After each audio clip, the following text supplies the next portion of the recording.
apriamo la 54esima seduta del Consiglio Comunale di venerdì 29 settembre 2023.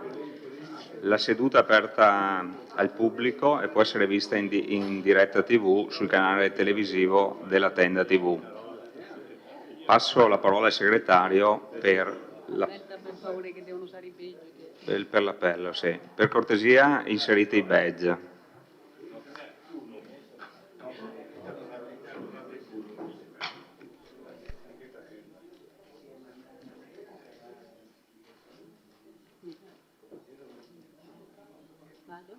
Un attimo che faccio partire il sistema, che così.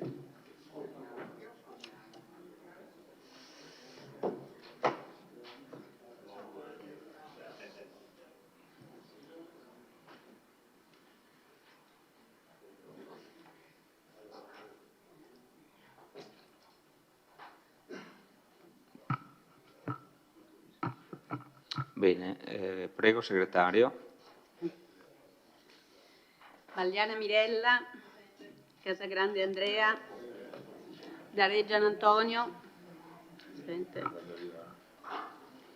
De Antoni Giulio, assente giustificato, De Bastiani Alessandro, De Nardi Barbara, Dus Marco,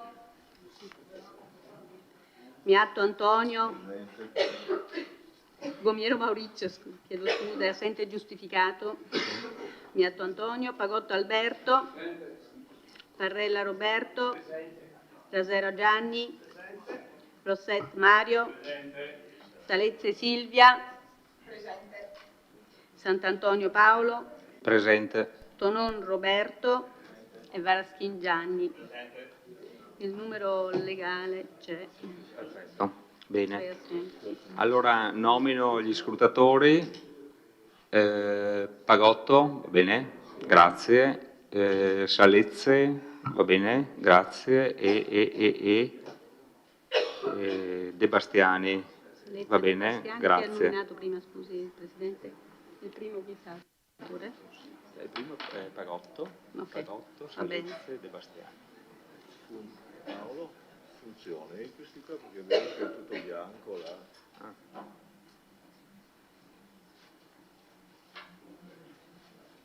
Assenti 17. Sì, penso di sì. Spero di sì. Allora proviamo un attimo che far partire.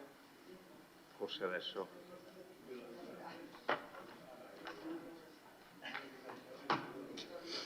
C'è una cosa, era così che.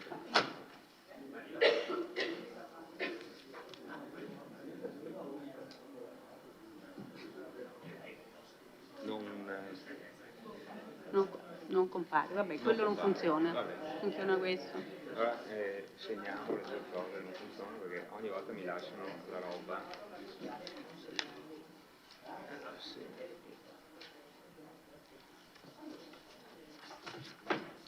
Bene, non ci sono comunicazioni e quindi passiamo in apertura dei lavori con una prima domanda di attualità del consigliere Sandro De Bastiani. Prego, consigliere.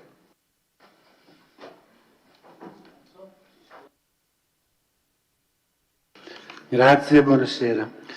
Allora, domanda di attualità in base all'articolo 24 del regolamento per oggetto acquisto o vendita del Teatro Lorenzo da Ponte. Allora, premesso che da alcuni mesi si sta dibattendo in città sull'opportunità che il Comune acquisti il Teatro Lorenzo da Ponte, ora in proprietà parziale della Fondazione Casamarca, che finora si era sempre inteso che l'iniziativa era partita da una proposta della Fondazione che avrebbe offerto l'immobile al Comune di Vittorio Veneto. Invece si è appreso che da un articolo pubblicato ieri sul Gazzettino giovedì 28 settembre, Fondazione Casamarca ha precisato ha precisato che la cessione avviene dietro esplicita richiesta dell'amministrazione comunale, dell'amministrazione vittoriese. Per me questa è stata una sorpresa, per cui chiedo la conferma di quanto affermato da Fondazione Cassamarca, e cioè se è vero che l'operazione di acquisto è stata richiesta dall'amministrazione comunale di Vittorio Veneto.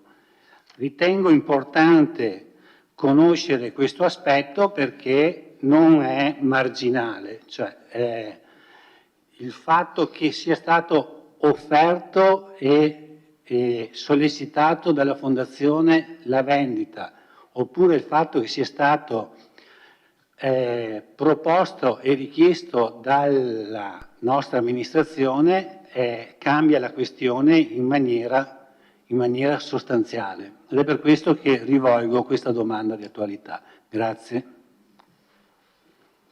Grazie consigliere De Bastiani. Lascio la parola al sindaco per la replica. Prego sindaco. No, non corrisponde a verità.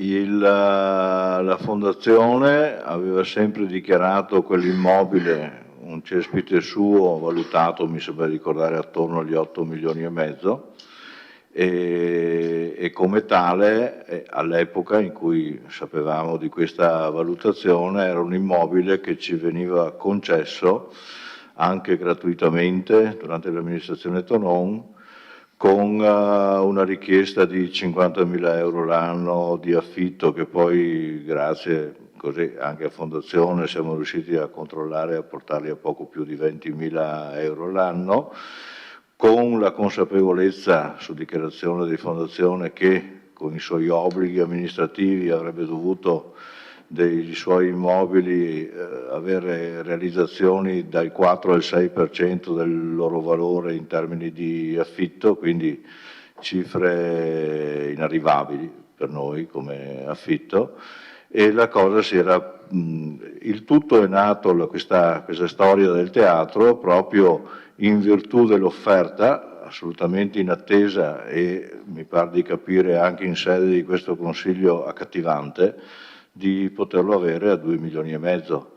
È chiaro che con questa diminuzione di richiesta la cosa, ripeto, è stata valutata, mi pare di interpretare correttamente, come una cosa appetibile anche in questo Consiglio, oltre che come amministrazione, e di là è nato tutto, ma non corrisponde alla verità che è stata una richiesta nostra di acquisto, anche perché avremmo dovuto farla a 8,5, quindi è una cosa assolutamente improponibile per noi. È l'inverso. Grazie sindaco. Prego consigliere.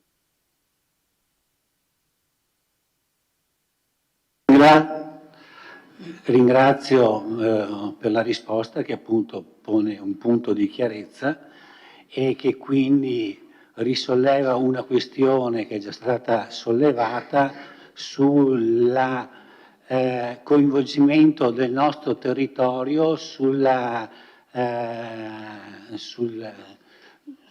fondazione, sul mandato della Fondazione Cassamarca, che è stata trasformata da Cassa di Risparmio della Marca Trevisana, che era un istituto che aveva 64 sportelli nella provincia di Treviso. Negli anni 60 aveva 3 sportelli a Vittorio Veneto e che quindi, come è stato detto, in via teorica, a nostro avviso, dovrebbe avere un interesse e quindi una tutela e un investimento su tutto il territorio. Quindi invece scopriamo che gli interessi della Fondazione vanno concentrandosi esclusivamente sulla città di Treviso, lasciando a piedi tutte le altre comunità che, come ripeto, hanno partecipato alla crescita e al benessere di questo istituto. Grazie. Grazie consigliere. Allora passiamo al primo punto dell'ordine del giorno, ovvero interrogazione del... Comunicazioni non ci saranno. No, comunicazioni non ce ne sono, ovvero l'interrogazione del gruppo Rinascita Civica ad oggetto in cosa consiste precisamente l'irregolarità edilizia e i nodi irrisolti relativi al Teatro da Ponte. Lascio la parola per l'illustrazione della interrogazione al consigliere Valliana. Prego.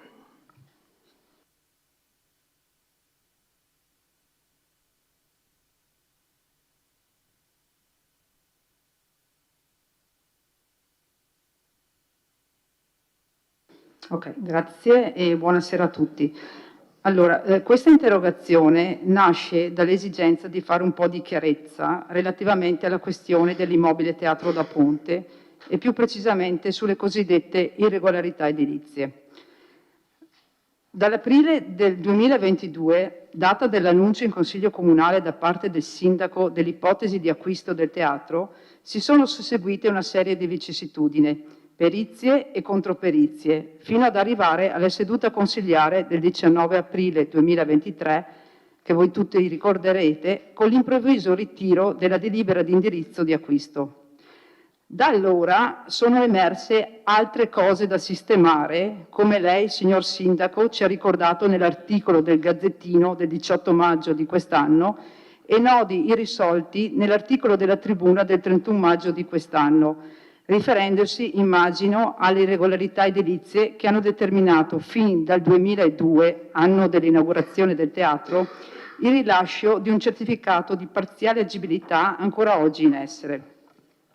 Elementi questi già citati, tra l'altro, nella prima perizia dell'ingegner Pellicciari, che tra l'altro il consigliere Tonon ha chiesto di approfondire durante la seduta della commissione consigliare in preparazione proprio della famosa seduta del 19 aprile scorso. Io ritengo che sia doveroso che i consiglieri comunali, quali rappresentanti dei cittadini, siano messi nelle condizioni di conoscere tutti gli elementi che concorrono a poter formulare una precisa analisi, in questo caso sulla questione dell'acquisto o meno dell'immobile Teatro da Ponte, e quindi, avvalendomi di una prerogativa riconosciuta ai consiglieri comunali, ho presentato questa interrogazione, che vado un attimo ad illustrare. Allora, con nota 5 aprile 22, Fondazione Cassamarca, congiuntamente a Caspineda, offriva al Comune di Vittorio Veneto la possibilità di acquistare l'immobile denominato Teatro Lorenzo da Ponte per un valore di 2.500.000 euro. Con deliberazione del Consiglio Comunale del 27 aprile del 22, ad oggetto acquisto Teatro da Ponte, atto di indirizzo, veniva deliberato di manifestare a Fondazione Cassamarca e a Caspineda l'interesse all'acquisizione del Teatro Lorenzo da Ponte per un valore non superiore ai 2.500.000 euro e di dare mandato appunto all'amministrazione comunale e ai competenti uffici di verificare la congruità del prezzo e la conseguente sostenibilità finanziaria dell'operazione di acquisizione e gestione del bene. Con determina dirigenziale del 2 agosto 22 è stato affidato all'ingegner Stefano Pellicciari il servizio di stima e valutazione del complesso immobiliare denominato Teatro da Ponte e si è inoltre assegnato all'ingegner Nicola Favero l'incarico di valutazione della situazione impiantistica del teatro stesso. La perizia di stima effettuata dall'ingegner Pellicciari, consegnata agli uffici il 4 agosto del 22, ha stimato un possibile valore del teatro di 1.500.000 euro. Con successiva nota, Cassamarca ribadiva che l'indicazione di vendita rimaneva fissata a 2.500.000 euro. Con ulteriore determinazione del 6/2/23 è stato affidato all'Agenzia delle Entrate l'incarico di predisporre una relazione di stima del più probabile valore di mercato dell'immobile. Perizia acquisita in comune il 30 marzo del 2023 con un valore di stima pari a 2.449.214 euro. Il 19 aprile del 23, come ricordato prima, veniva convocato il Consiglio Comunale d'urgenza con l'ordine del giorno acquisto Teatro da Ponte e che in avvio di seduta lo stesso punto all'ordine del giorno veniva immediatamente ritirato per la motivazione che Fondazione Cassamarca ha specificato che il prezzo sempre convenuto sia verbalmente che per scritto sarebbe stato gravato da IVA al 22%. Con determinazione dell'unità operativa edilizia privata è stata concessa l'agibilità parziale il 27 giugno del 2002 dell'immobile in questione, in quanto per motivazioni che erano e sono ancora in corso alcuni lavori nella parte retrostante il corpo principale del teatro. Premesso che su un articolo del quotidiano della Tribuna del 31 maggio di quest'anno il sindaco dichiarava: per dare continuità gestionale all'istituzione e quindi all'attività peraltro mai interrotta, abbiamo rinnovato subito il contratto d'affitto almeno sino a fine anno. Il prezzo è di 22.000 euro. Sempre sullo stesso articolo il sindaco evidenzia che ci sono nodi irrisolti fin dal 2002 sull'area dei servizi e sulla sua agibilità, e considerato che l'amministrazione non ha ritenuto necessario convocare la seconda commissione consiliare o nessun altro tavolo per informare i consiglieri comunali, oltre che della già citata e conosciuta questione relativa all'IVA, delle ulteriori problematiche che stanno a quanto pare ostacolando qualsiasi valutazione di acquisto del teatro. Tutto ciò premesso, si chiede al sindaco di sapere in cosa consiste precisamente l'irregolarità edilizia e i nodi risolti più volte citati nelle dichiarazioni rilasciate alla stampa. Grazie. Prego, sindaco. Sì, rispondo. Allora, nel complesso percorso per addivenire all'agognata acquisizione di quel bene, i nostri uffici naturalmente si sono impegnati a rivedere un pochettino tutta la situazione in essere, riscontrando, come diceva lei, quella parziale agibilità.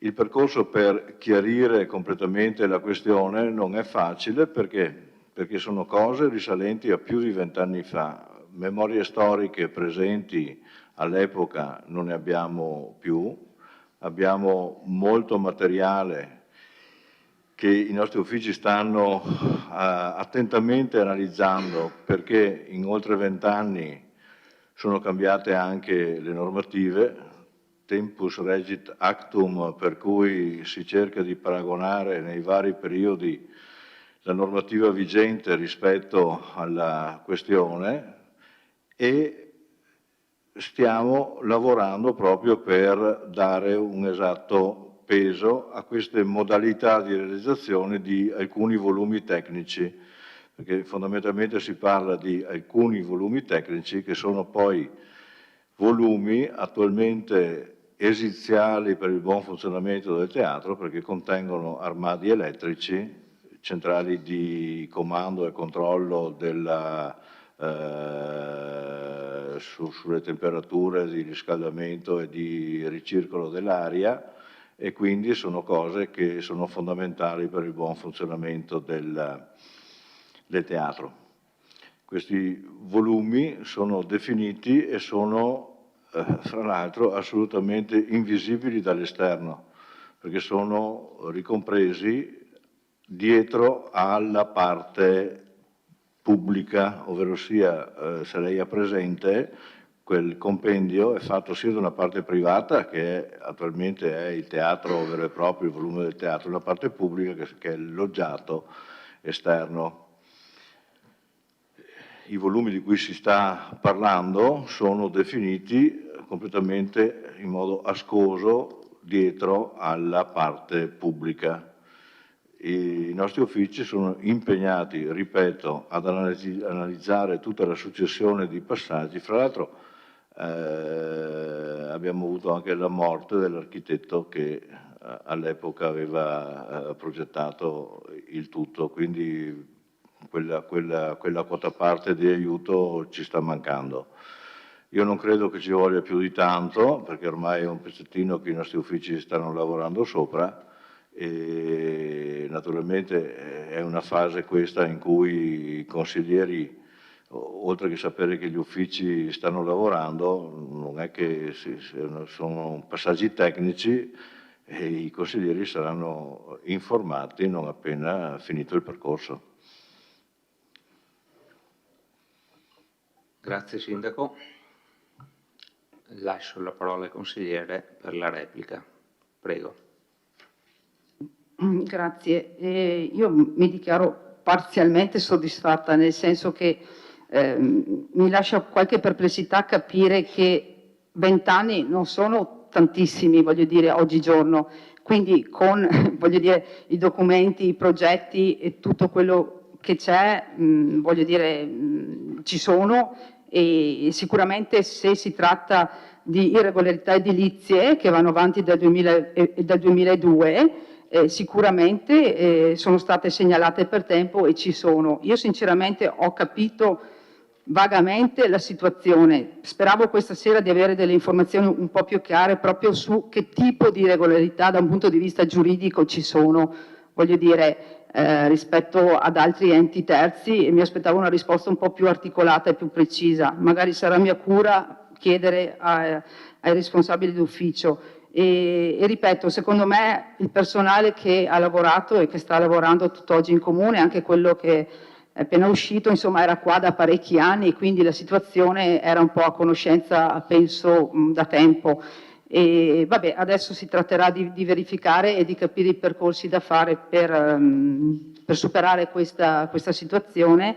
Una cosa, Sindaco, mi permetto di dirle, e questo lo dico considerando la sua risposta un po' stizzita che ho appreso da un quotidiano online rispetto alla mia interrogazione, non so se è stata una sua uscita un po' così indesiderata, però mi premeva farle presente che non è mia intenzione con questa interrogazione ricercare nessuna visibilità dal punto di vista personale, ma come lei ben sa io credo moltissimo al principio di trasparenza nei confronti dei cittadini, e quindi quello che mi muove sempre quando faccio le interrogazioni è proprio un principio ripeto, di trasparenza nei confronti dei cittadini, che io penso sia fondamentale anche in queste situazioni.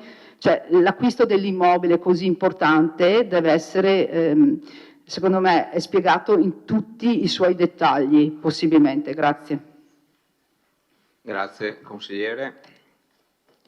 Passiamo al primo punto all'ordine del giorno, anzi secondo punto all'ordine del giorno del Consiglio Comunale, bilancio consolidato anno 2022, approvazione. Lascio la parola per l'illustrazione della proposta di delibera all'assessore al bilancio Gianluca Posocco. Prego.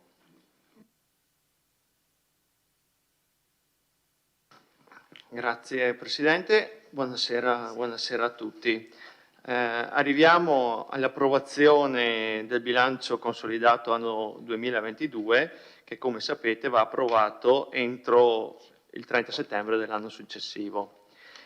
Come avete visto dalla proposta di delibera, abbiamo preso atto del perimetro di consolidamento che era stato approvato dalla Giunta Comunale, da cui poi è stato, diciamo, individuato il gruppo che andrà consolidato, il gruppo Comune di Vittorio Veneto, che è composto dal Consorzio per i servizi di igiene e territorio CIT, l'Istituto Cesana Malanotti, Piave Servizi e Vittorio Veneto Servizi SRL.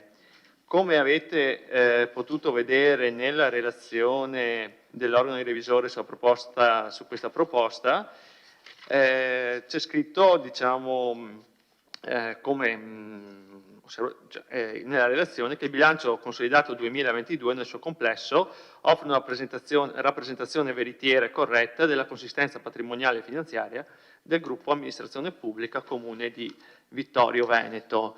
La relazione sulla gestione consolidata, comprensiva della nota integrativa, indica complessivamente il percorso seguito per identificare tra gli enti e le società quelli significativi, escludendo, come indicato dal principio contabile applicato di cui l'allegato che avete visto, quelli che si rappresentavano irrilevanti, cioè con valori patrimoniali, finanziari e economici inferiori al 3% rispetto a quelli del Comune. Per gli organismi compresi nel perimetro di consolidamento, l'aggregazione dei valori contabili è stata operata col metodo integrale per le partecipazioni nella Vittorio Veneto Servizi e nell'Istituto Cesana Malanotti IPAB, e con metodo proporzionale in base alla quota di partecipazione per Piave Servizi e per il consorzio CIT. Cosa possiamo dire di questo bilancio grandi linee? E il risultato complessivo dell'esercizio del gruppo è in aumento, come anche il patrimonio netto del gruppo è in aumento. Quindi è un patrimonio comunale di oltre 124 milioni di euro e un patrimonio netto di pertinenza di terzi di 14 milioni e 700 mila euro. In commissione era stata, analizzando i dati nella lunga commissione che abbiamo fatto, erano emerse alcune domande da parte dei componenti della commissione riguardo ai risultati di esercizio di queste 4 società, in cui c'è un risultato di esercizio positivo di oltre 1,8 milioni per il Comune di Vittorio Veneto, del CIT di 1.200 euro, di 171.000 euro per la Piave Servizi, e invece l'Istituto Cesana Malanotti risultava un risultato di esercizio dopo aver pagato le tasse in negativo. I membri della Commissione mi hanno chiesto le motivazioni, siamo andati a vedere i bilanci. Senz'altro questo è dovuto a un grande accantonamento di 378.000 euro fatto dall'Istituto. L'anno prima, per dirvi, con una perdita prima delle tasse di oltre 38.000 euro, erano stati solo accantonati per i rischi 45.000 euro, quindi con ricavi nettamente in aumento di oltre 1 milione, e tra l'altro con dei lavori di ristrutturazione per poter accogliere ulteriori 20 ospiti da mettere dove c'erano gli uffici, un tempo c'erano gli uffici amministrativi, già quasi tutto pronto per l'inaugurazione. E comunque il Presidente, tramite nota, il Presidente Maso rimane a disposizione per ogni chiarimento e confronto anche qui in Consiglio Comunale. Rimaniamo qui a disposizione col Dottor Sarri e la Dottoressa Parà per eventuali domande. Grazie. Grazie Vice Sindaco.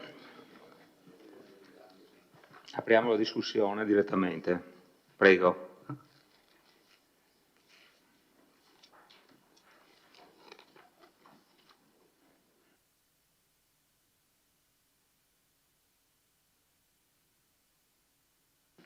Consigliere Balliana, prego.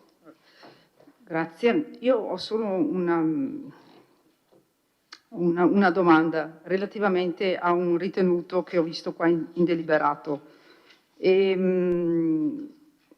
dove c'è scritto relativamente alla società Vittorio Veneto Servizi.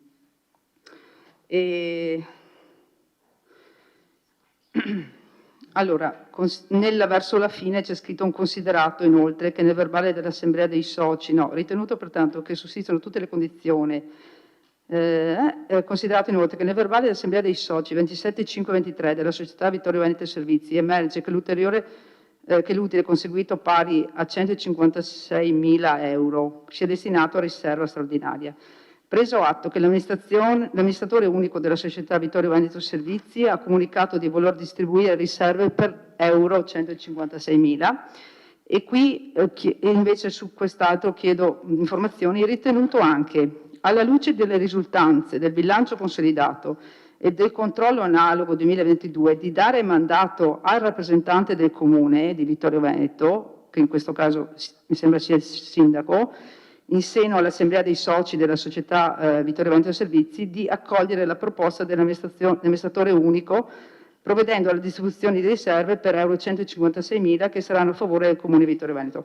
Allora, io mi sto chiedendo, come si può dire, questo mandato lo diamo in questo deliberato. Io mi ricordo che 1 o 2 anni fa, durante la presentazione, ci fu a metà anno, adesso io non mi ricordo proprio tutti i passaggi, ma fu il Consiglio a deliberare di dare mandato al sindaco perché ci fosse l'accoglimento eventualmente di questi utili. Ecco, questo chiedo, ma noi votiamo praticamente 2 cose stasera. Votiamo la delibera e più anche un mandato, chiedo. Sì, è regolare? Grazie consigliere, se vogliamo rispondere su, sì, visto che...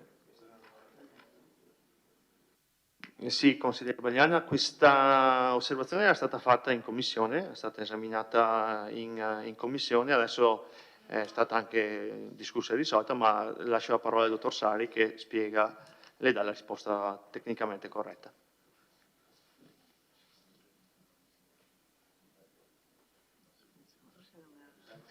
No, è dentro. Non era abilitato. Sì, è benvenuto. Ah sì che è abilitato. È abilitato, sì. Dal nome.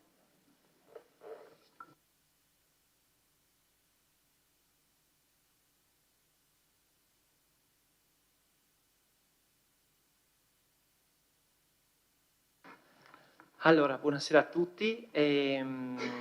Sì, la risposta è puramente tecnica, nel senso che col bilancio consolidato andiamo di fatto a chiudere tutto quel procedimento relativamente all'anno 2022, relativamente ai controlli sulle nostre società partecipate. Non l'abbiamo inserito nella precedente deliberazione sul controllo analogo, perché di fatto non c'era nessuna proposta pervenuta da Vittorio Veneto Servizi sulla distribuzione degli utili, tant'è che sul verbale dell'Assemblea tutto l'utile era stato contestualmente destinato a riserva. Ora, l'abbiamo inserito in questa delibera perché sostanzialmente con questa deliberazione del bilancio consolidato si chiude, diciamo, tutto il ciclo del 2022, insomma, dopo si andrà a discutere sul 2023. E l'abbiamo voluto inserire, sicuramente non si trova nelle delibere precedenti, almeno dell'anno scorso, perché ancorché non ancora efficace, lo statuto che verrà assunto da Vittorio Veneto Servizi prevede appunto che sia il Comune ad esprimersi sulla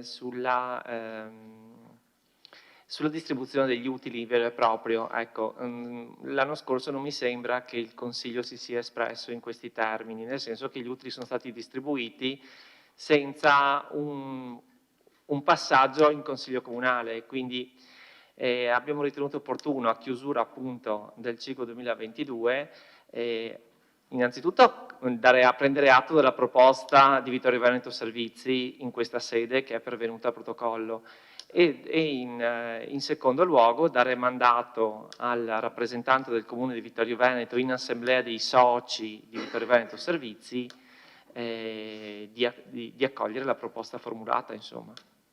Questa è la motivazione.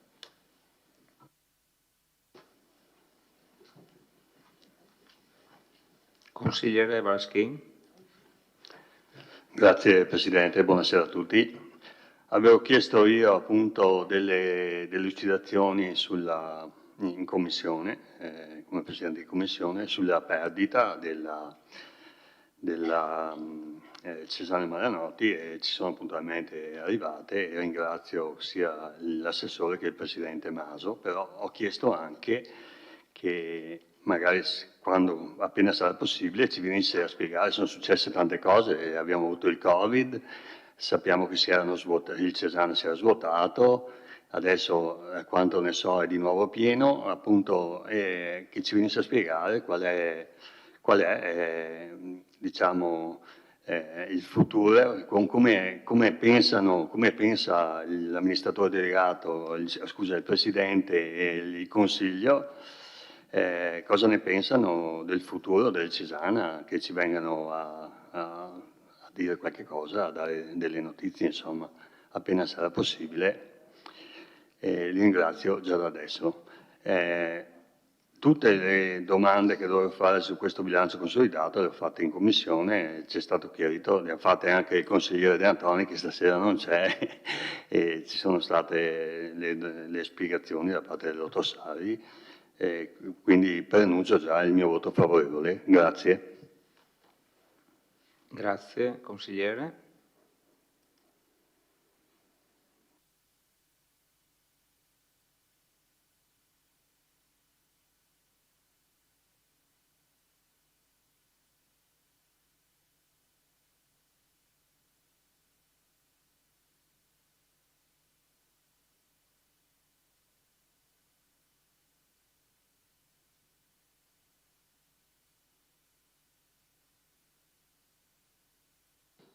Consigliere Denardi.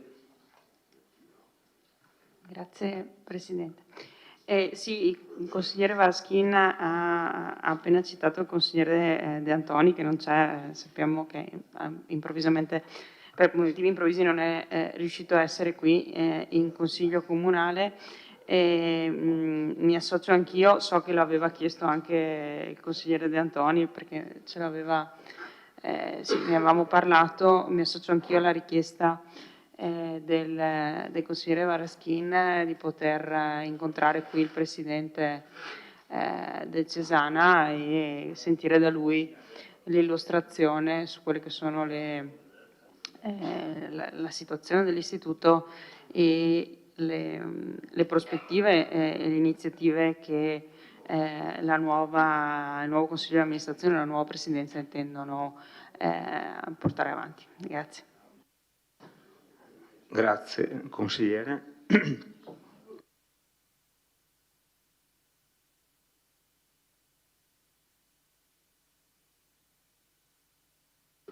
Consigliere Valiana.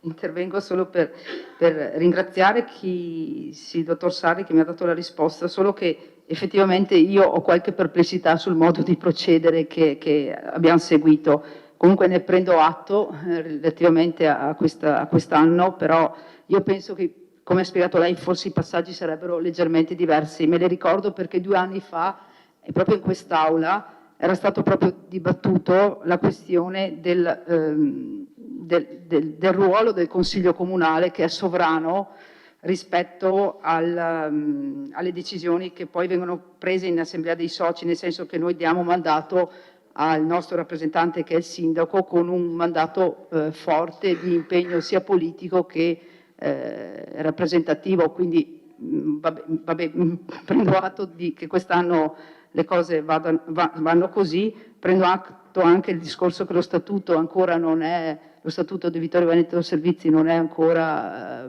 come si può dire, già approvato oppure in funzione, e quindi vabbè, ecco, mi fermo qua, grazie. Grazie.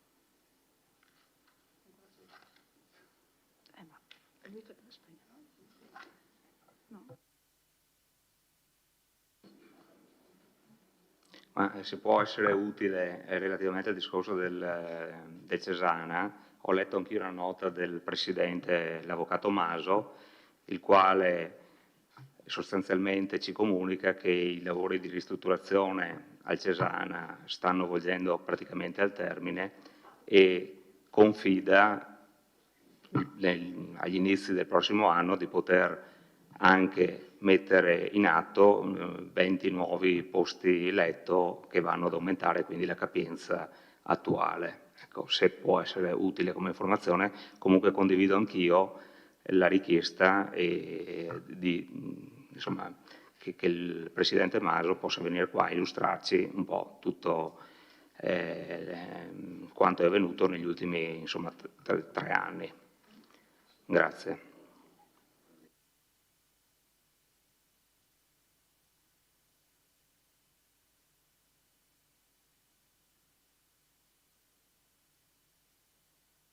Bene, se non vedo altre prenotazioni, a questo punto io passerei alla dichiarazione di voto. Se qualcuno ha qualche dichiarazione di voto da fare, altrimenti passo direttamente in votazione. Passiamo direttamente in votazione. Allora, vediamo un attimo qua. Tieni presenze. Ecco, potete votare.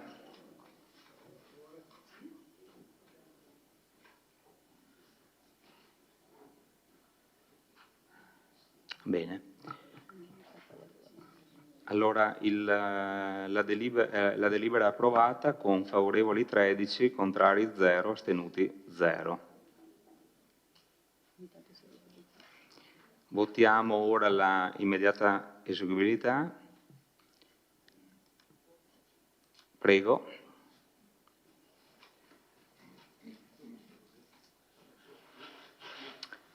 La delibera è immediatamente eseguibile con favorevoli 13, contrari 0, astenuti 0. Allora passiamo al prossimo punto,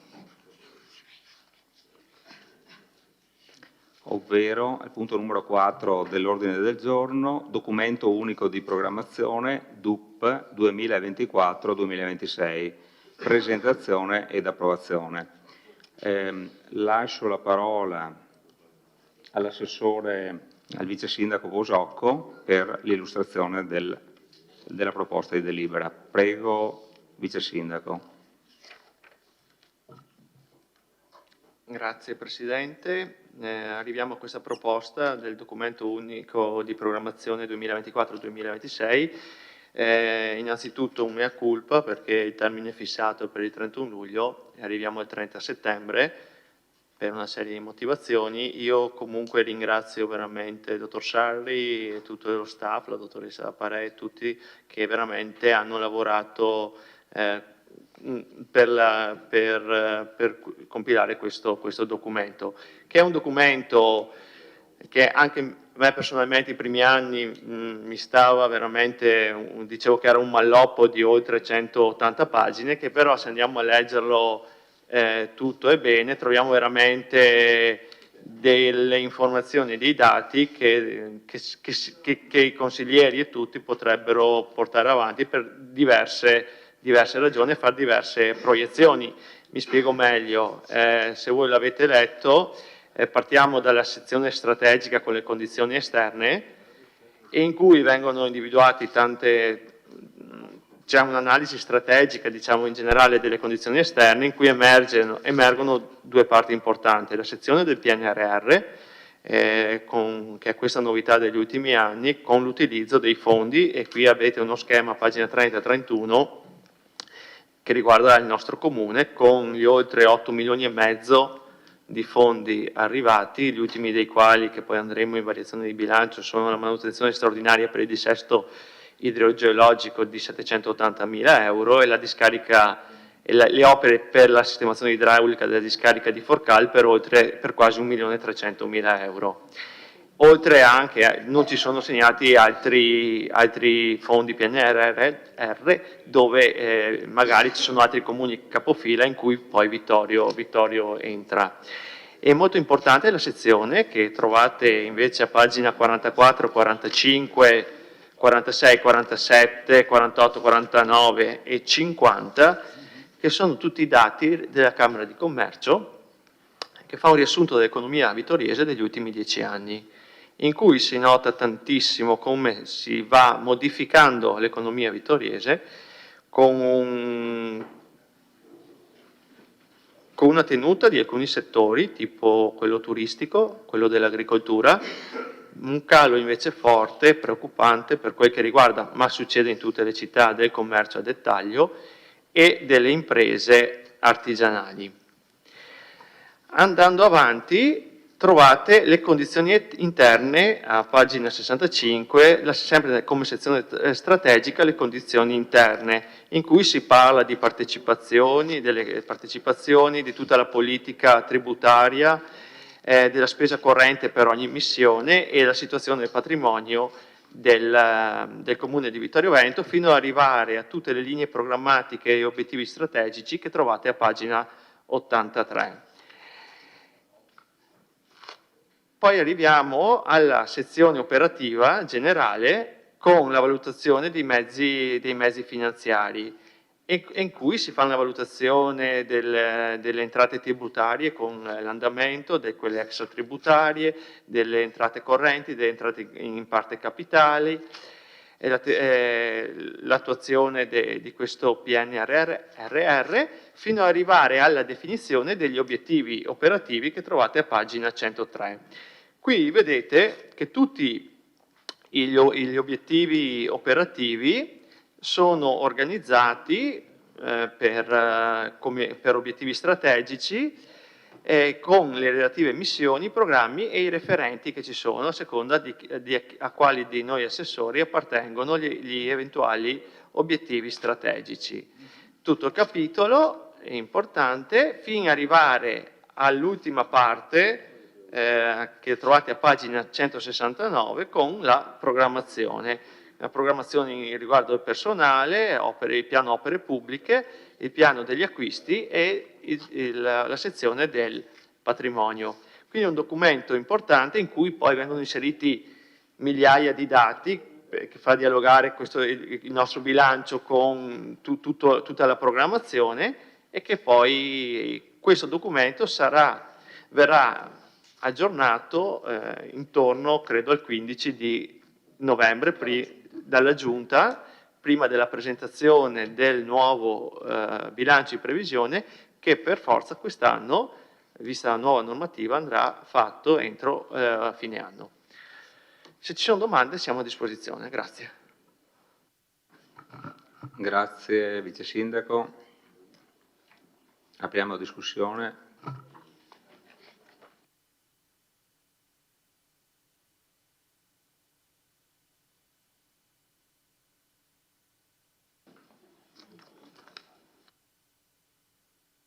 Consigliere Balliana. Sì, solo una questione puramente tecnica. Visto che, no, Assessore, lei ha detto che per mea culpa ha detto il DUP lo portiamo adesso e non come scadenza ordinaria prevista per il 31 luglio, volevo un po' capire a cosa è dovuto questo ritardo, no?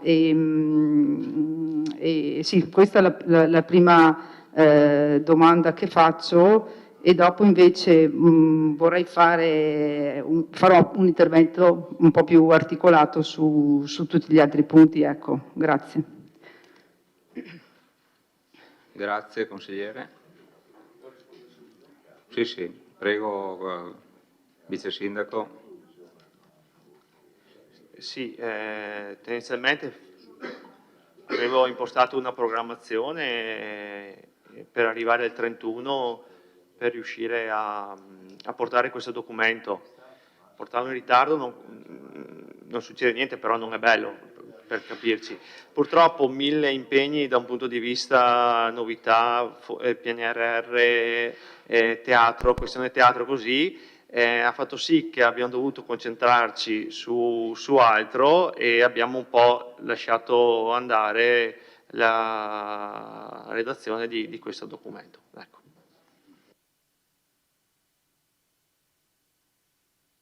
Consigliere Varaschin. Grazie. Niente, vorrei sapere perché dall'assessore Fasan, perché manca sul DUP la parte opere pubbliche.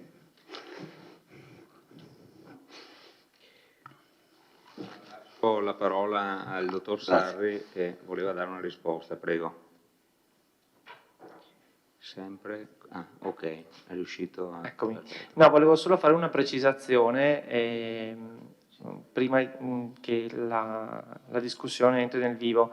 Abbiamo provveduto a fare delle integrazioni sulla base di quanto emerso nella commissione consigliare.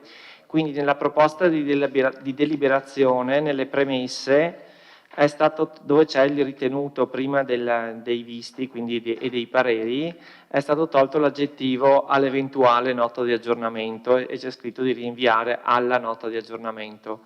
Quindi questa era emersa nella commissione consigliare. Altra cosa, e quindi mi sembrava corretto metterlo, altra precisazione che è stata chiesta e magari è stata risposta ieri per le vie brevi al consigliere De Antoni, con la promessa di riportarla anche qui, che nel programma biennale, negli acquisti, forniture, beni e servizi, c'è stato un problema nella trascrizione del numero per quanto riguarda la fornitura di energia elettrica.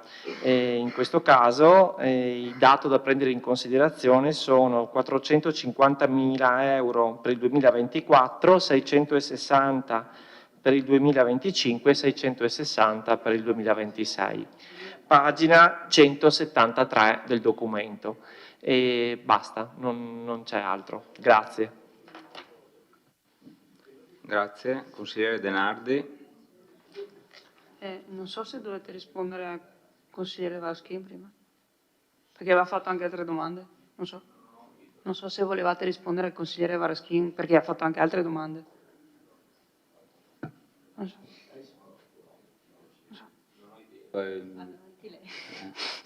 No, bastava capire. Allora, Prego. io volevo chiedere al dottor Sarri, le stime di gettito 24, 25 e 26 dell'addizionale comunale IRPEF sono in diminuzione, mi spiego, la stima 25-26 è inferiore rispetto a 24. Credo sia lo stesso effetto che avevamo già rilevato qualche mese fa, collegato all'aumento della soglia massima di applicabilità della cosiddetta flat tax sul 15%. Il forfettario, insomma, per capirci, mi conferma questo. Bene. Perché considerando che c'è un'inflazione molto alta, quindi molti stipendi aumenteranno, in teoria dovrebbe essere il contrario. E poi le rifaccio la stessa domanda che le avevo fatto qualche mese fa in sede in uno dei ragionamenti sui bilanci che erano state fatte. Spero che abbia avuto tempo di ragionarci nel frattempo. Mi riferisco ai ragionamenti sui mutui e sui prestiti e gli indebitamenti del Comune. Avete qualificato il rapporto sottostante i derivati in ragione della nullità dichiarata dei contratti che è per il momento provvisoriamente esecutiva? Grazie.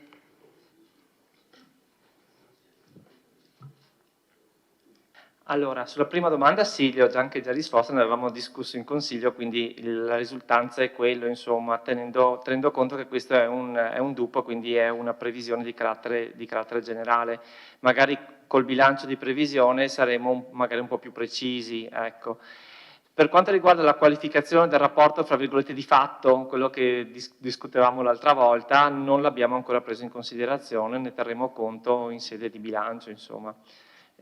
Quindi attualmente nel DUP non abbiamo verificato questo aspetto, fermo restando tutto il resto che ci siamo detti nelle precedenti sedute, insomma, per quanto riguarda la gestione dei derivati. Grazie. Altri interventi? Se non ci sono altri interventi, io passerei, prego, consigliere Bagliana. Su questo intervento, no? O sì? Sì, intervento, prego. Intervento, vabbè. Tra l'altro, per parlare del DUP è abbastanza difficile perché si susseguono domande tecniche e anche valutazioni un po' complessive, quindi un po' interventi con domande. Però allora io vorrei innanzitutto evidenziare un aspetto che secondo me, io non ero presente in commissione, ma ho potuto un po' percepire anche dialogando e rapportandomi anche con il consigliere De Antoni, che sembra di capire che il DUP sta perdendo un po' di valore. Allora, mi spiego. C'è stato sempre, fin dal nostro insediamento, c'è sempre detto che il DUP dovrebbe essere il documento più importante dal punto di vista economico-amministrativo, che dà insomma le linee di indirizzo che si susseguono nei 3 anni successivi e quindi riveste un ruolo fondamentale, importante.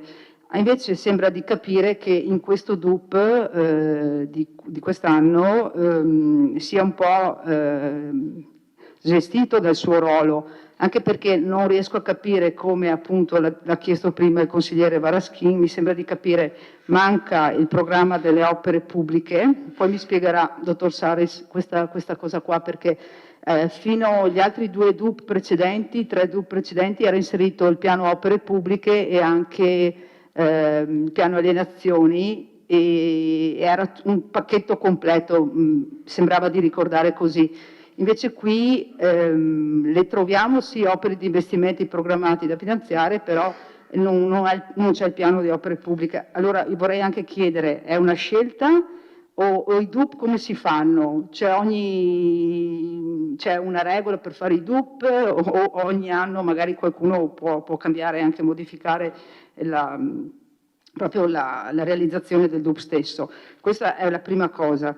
E dopodiché da questo nasce cosa? Perché nel deliberato, cioè sia in questo documento, ad esempio non troviamo scelte importanti, dico io. Ad esempio stiamo dibattendo della questione dell'acquisto del teatro, però non ne troviamo cenno all'interno del DUP perché molto probabilmente sarà una decisione ancora da prendere e da sviluppare. E questo mi fa un po', mi chiedo la motivazione, no? Perché non è inserito, se è un'iniziativa politica, amministrativa di peso, non vedo perché non debba essere evidenziata. E, tra l'altro appunto ci sarà una nota di aggiornamento del DUP che però è di competenza puramente della Giunta, quindi chiedo anche questo, voglio dire, passerà. Vorrei anche chiedere se ripassa in Consiglio Comunale, se c'è una discussione in Consiglio Comunale, ecco, mi fate cenno di sì, quindi avevo inteso male nelle informazioni che avevo ricevuto, quindi ripasserà in Consiglio Comunale e allora in quel caso eventualmente ci saranno un altro nota di aggiornamento, quindi un cambiamento anche delle scelte politiche, delle scelte amministrative. Però mi sto anche ponendo una questione che siamo già a fine settembre e che gran parte delle scelte dell'anno dovrebbero essere già attuate entro dicembre, almeno riferite al bilancio dell'anno in corso, no? Quindi anche qua secondo me manca un po' di collegamento tra il bilancio stesso dell'anno e alcune scelte che se dovrebbero essere fatte in questi ultimi mesi. Sembra di capire che siamo un po' in ritardo sulla programmazione. L'abbiamo detto anche prima, ci sono vari inconvenienti, varie situazioni che si sono accavallate, però ecco, allora quello che volevo dire, è inutile sbandierare sui giornali di fare delle cose, di realizzare, di acquistare strutture, teatri e quant'altro, però poi prima di aver effettivamente accertato se ci sono poi le condizioni materiali poi di raggiungere questo obiettivo. Per quanto riguarda nel merito del DUP stesso, lei prima, vado un attimo sugli obiettivi che citava anche l'assessore, aspetti che me li sono persi, sono a pagina qua, li avevo un attimo visti, solo per andare un attimo ad elencare, confrontando un po' con la situazione che si sta verificando attualmente, sugli obiettivi strategici, operativi e gli indicatori. Per esempio sul discorso della promuovere e sostenere l'ascolto e la collaborazione dei cittadini e la gestione della comunità del territorio. Ecco, sul discorso dell'ascolto dei cittadini, qui l'assessore di riferimento è Bruno Fasan, ecco, abbiamo visto la situazione che si è verificata per quanto riguarda i consigli di quartiere, no? Che sono più che voi dite ricercare un ascolto con i cittadini. A me sembra di capire che l'azione che avete fatto è stata quella di affossare i consigli di quartieri. Voi date come obiettivo nuovo elaborare nuove proposte alla luce dell'esito delle ultime consultazioni elettorali. Ecco, chiedo in che modo, perché a me sembra invece che l'amministrazione sia andata in tutt'altro senso rispetto a quello di ascoltare la cittadinanza o rafforzare quella che è la partecipazione di cui facevo riferimento anche prima. Altra cosa, e qui mi rivolgo anche al Presidente del Consiglio, per quanto riguarda le commissioni consigliari, che sono anche, io ho solo 38, però 2 interventi, vero? Sì, scusate. Per quanto riguarda le commissioni consigliari, sono pubbliche, ricordiamocelo questo, perché alle volte ci ritroviamo in 4 o 5 consiglieri, però ricordiamoci che le commissioni consigliari sono pubbliche, però ad esempio non viene pubblicato mai l'avviso di convocazione delle commissioni consigliari nel sito del comune. Dal mio punto di vista, trasparenza nei confronti dei cittadini, partecipazione è anche questa cosa, cioè cercare di pubblicizzare il più possibile quelli che sono anche gli strumenti che abbiamo a disposizione, ad esempio. La stessa cosa per quanto riguarda i verbali. Siccome sono pubbliche, i verbali dei consigli comunali vengono pubblicati, io penso che anche i verbali delle commissioni, se sono pubbliche, chiedo al segretario, non vorrei fare qualche errore, in teoria potrebbero essere pubblicate nella sezione trasparenza. Ecco. Altra cosa, e poi mi fermo magari per un altro giro, sempre rimanendo nella questione accesso del cittadino agli atti pubblici, io sto notando grosse difficoltà per quanto riguarda il sito di amministrazione trasparente. Lo so che è un sito, secondo me, programmato, perché vedo che in tutti i comuni è lo stesso, mi sembra di capire, solo che effettivamente si fa molta fatica ad accedere agli atti, delibere o determine, o, cioè, non so, chiedo eventualmente al Presidente del Consiglio o chi è referente, il Sindaco Antonio Miatto, di verificare se c'è la possibilità di migliorare questo aspetto del sito, proprio dove c'è l'amministrazione trasparente.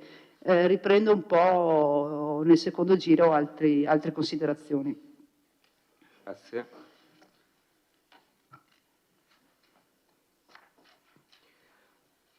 Dottor Sarri, prego.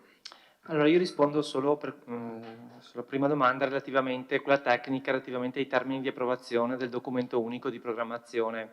È pur vero che il documento che va in approvazione, che è proposto per l'approvazione questa sera, diciamo, non contiene la seconda parte della sezione operativa, che fa riferimento sostanzialmente alla programmazione settoriale, intendendosi per tale piano alienazioni, piano triennale lavori pubblici, beni, servizi e forniture e programmazione del personale. Per quanto riguarda la programmazione del personale vera e propria, vi segnalo che nel mese di luglio 2023 con decreto ministeriale è stato nuovamente cambiato, è la 16ª modifica, il principio contabile applicato alla programmazione. E quindi ricordiamo che questi principi contabili approvati con decreto per il rinvio espresso fatto dal testo unico hanno valore di legge e quindi, sono immediatamente applicabili con un valore di legge. Per quanto riguarda il personale, appunto, sparisce la programmazione vera e propria del personale, limitandosi solo a una programmazione di carattere finanziario e rinviando tutto al piano integrato di attività e organizzazione che verrà approvato dalla Giunta. Quindi, per quanto riguarda la programmazione del personale, diciamo, è piuttosto breve, ma non certo perché proprio quello che prima era contenuto nel documento unico di programmazione è stato spostato in altro documento. Per quanto riguarda il termine di approvazione del 31 luglio, l'abbiamo anche citato nella proposta di deliberazione, comunque non è un termine perentorio, e questo l'abbiamo appurato e quindi è possibile, il differimento, l'approvazione tardiva non è sanzionata, insomma, ecco. Cosa comporta? Dopodiché, il nostro regolamento di contabilità, e che comunque non è di per sé illegittimo, nel senso che il testo unico degli enti locali consente ai vari regolamenti di contabilità di normare questi aspetti, consente di approvare il documento unico di programmazione entro il 31 luglio solo in linea generale, rimandando poi alla nota di aggiornamento l'introduzione di questo, in questo caso, la programmazione settoriale, cosa di cui ci si è avvalsi, quindi ci si è avvalsi avendone la facoltà, ecco. E per quanto riguarda i termini di programmazione che erano emersi anche in commissione, il documento unico di programmazione è il presupposto per l'approvazione del bilancio di previsione. Quindi Questo cosa vuol dire? Che la Giunta Comunale entro il 15 novembre, unitamente allo schema di bilancio di previsione, procede all'aggiornamento del DUP per trasmetterlo poi al Consiglio Comunale, che approverà sia la nota di aggiornamento sia il bilancio vero e proprio entro il 31 dicembre. Quindi il passaggio successivo in Consiglio ci deve essere, insomma, della nota di aggiornamento. E basta, quindi per quanto riguarda i termini io avrei terminato, insomma. Grazie.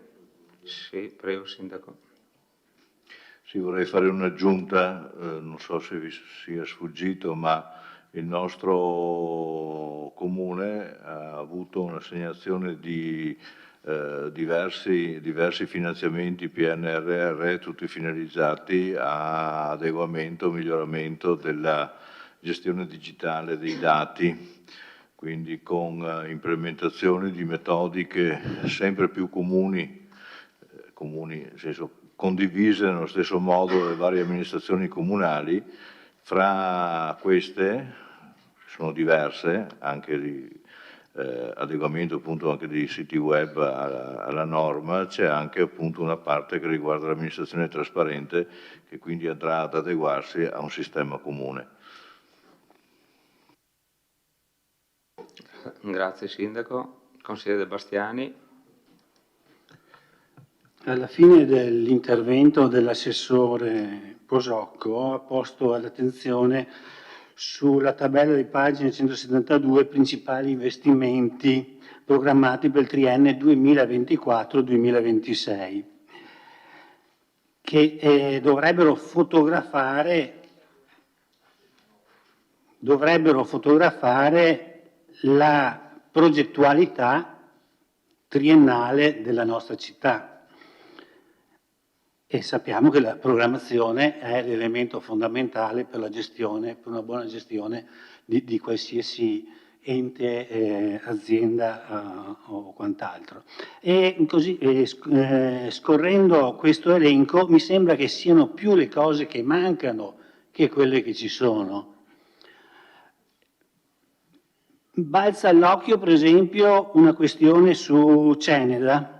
Il consigliere Darè in più occasioni ha affermato, e io ho condiviso la sua opinione, che negli anni futuri Ceneda meriterebbe un'attenzione particolare, in quanto la zona nord di Vittorio Veneto negli anni ha avuto una serie di interventi, mentre sono carenti nella zona sud. Se guardiamo questo elenco, Ceneda perfettamente non pervenuta.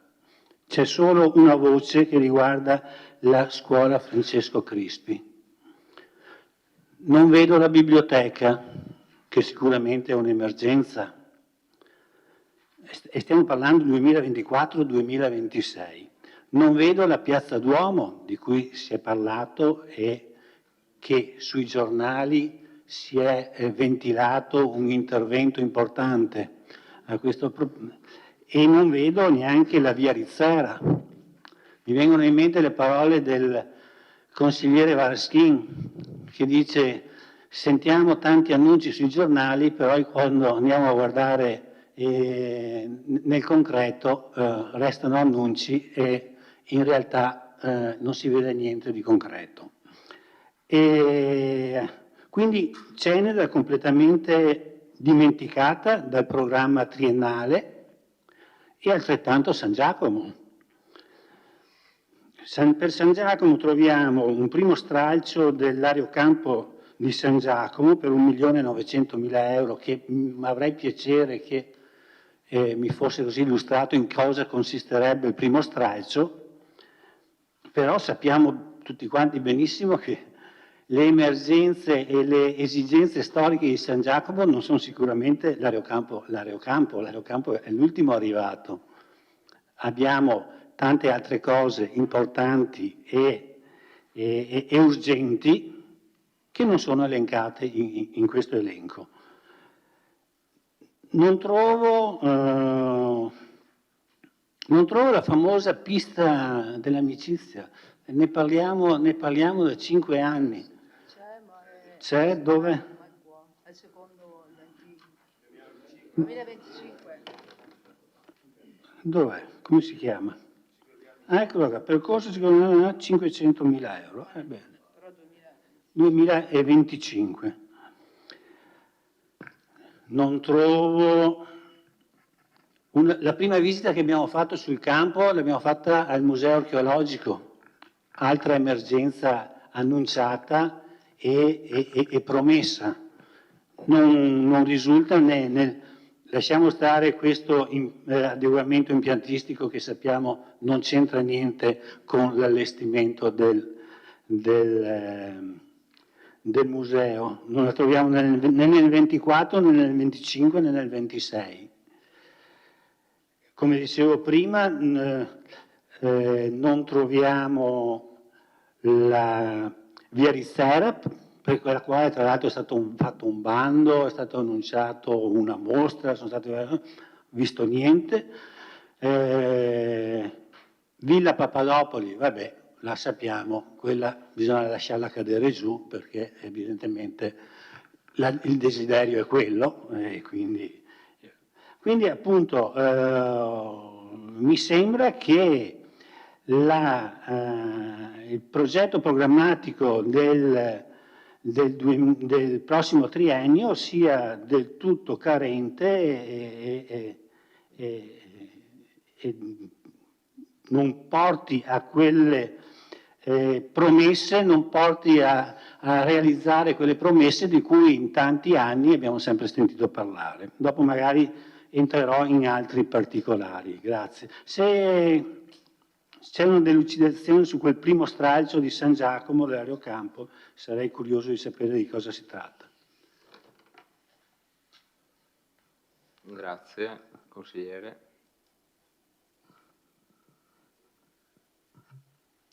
Prego, provo a rispondere io.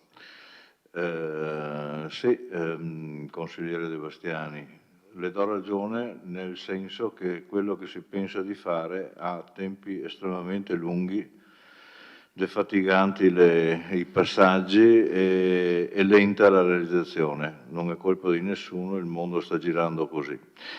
Passando in rassegna le varie cose, lei ricordava, non so, della parte di tutto il comune che dovrebbe essere attraversato dalla ciclovia dell'amicizia. Erano stati già predisposti qui 500.000, faccio presente che altri 770, in piccola parte finanziati dal Comune, il resto dall'autorità urbana nuova Coneglianese e Vittoriese, andranno a coprire circa 2,5 km dei 25 totali che abbiamo per attraversare il Comune.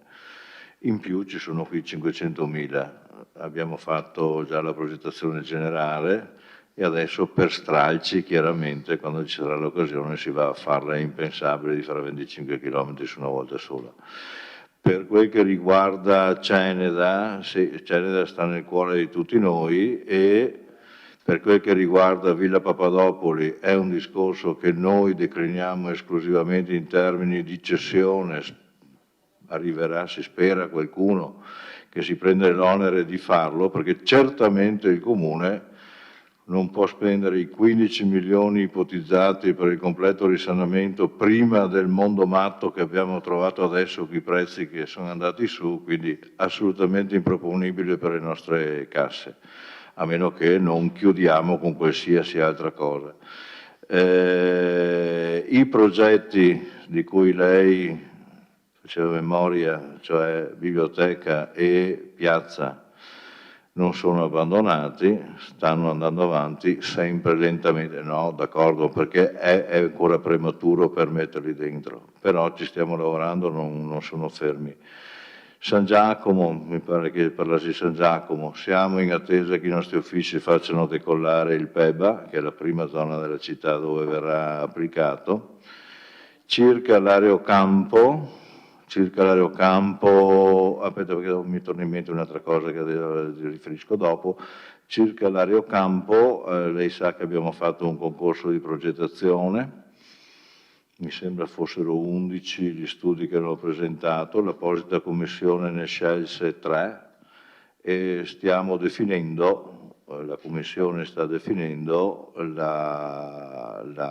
lo studio di progettazione che alla fin fine presenterà, avrà vinto l'ONE, la gara, e quindi sarà chiamato a definire le varie porzioni che noi abbiamo definito quali saranno: porzione sportiva, la porzione sostitutiva del Parco Dan, la porzione legata all'attività degli elicotteri e altri particolari che abbiamo chiesto fossero introdotti quindi a brevissimo, vedo la mia dirigente, penso che a brevissimo sarà resa anche pubblica.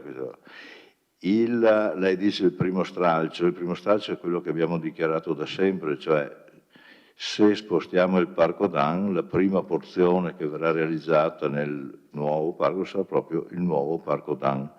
Quindi, essendo che la dismissione del Parco Dan frutterà del denaro, quello servirà proprio per il suo trasferimento. Nessuno vuole spegnere il Parco Dan, lo vogliamo migliorare.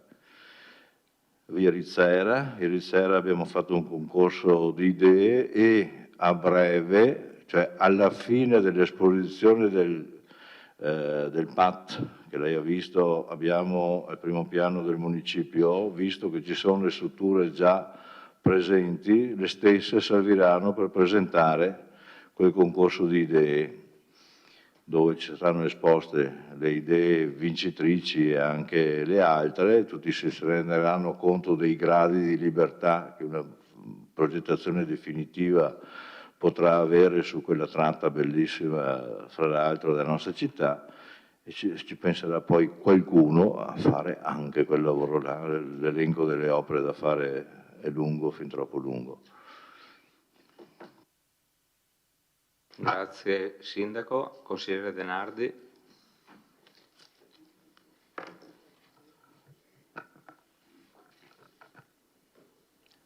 Grazie. Il consigliere De Bastiani ha parlato di promesse e ha parlato di progetti. Io mi riallaccio a una delle cose che ha appena detto il sindaco. In questa stessa sala e con dichiarazione alla stampa non era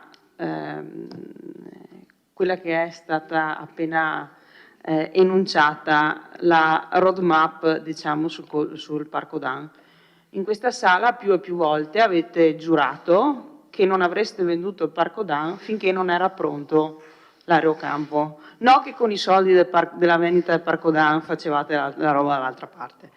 Adesso prendiamo atto che ha detto esattamente il contrario. Beh, a meno che io, la consigliera Bagliana e il consigliere De Bastiani non siamo completamente impazziti, prendiamo atto che, come era prevedibile, perché non ho mai creduto che sarebbe stato contrario, come era prevedibile, alla faccia della vendita del Parco Dan solo dopo la realizzazione di analoga area in Areocampo, sarà esattamente il contrario. E questo in barba, diciamo, a alcune linee che voi stessi vi siete dati per il mandato, perché siamo a 4 anni e più di mandato di questa amministrazione e bisogna iniziare a guardare anche il programma sulla base del quale siete stati votati e il programma che voi avete proposto e votato in Consiglio Comunale all'avvio del mandato. Programma che ovviamente è all'interno del DUP di questa sera e che aveva come capitoli più importanti dell'amministrazione vittoriese al primo punto proprio fornire ai cittadini e curare nel tempo sufficienti spazi pubblici che siano centri di vita fruibili e permanenti. Bene, questa sera abbiamo avuto la conferma definitiva che il Parco Down prima verrà alienato e poi eventualmente riproposto in altra sede. Un altro ragionamento come linea di azione generale che voi vi eravate ripromessi era relativa al turismo, impegnandovi a sostanzialmente riservare agli indirizzi del tavolo delle professionalità turistiche l'intero ammontare della tassa di soggiorno. Ora ricordiamoci che il sindaco si è appena lamentato nell'ultimo consiglio comunale del fatto che il comune di Vittorio Veneto è costretto a mantenere, insomma, sostanzialmente finanziare lo IAT e che gli altri comuni non partecipano. Mi piacerebbe capire se effettivamente l'ammontare intero della tassa di soggiorno sia stato devoluto secondo gli indirizzi individuati dal tavolo delle professionalità turistiche, nel qual caso probabilmente il sindaco è meglio che si rivolga a loro per lamentarsi del fatto che dobbiamo utilizzare i soldi per pagare lo IAT. Prego. Beh, non so, se è devoluto secondo le intenzioni della Commissione, allora non si lamenti con noi. Vabbè.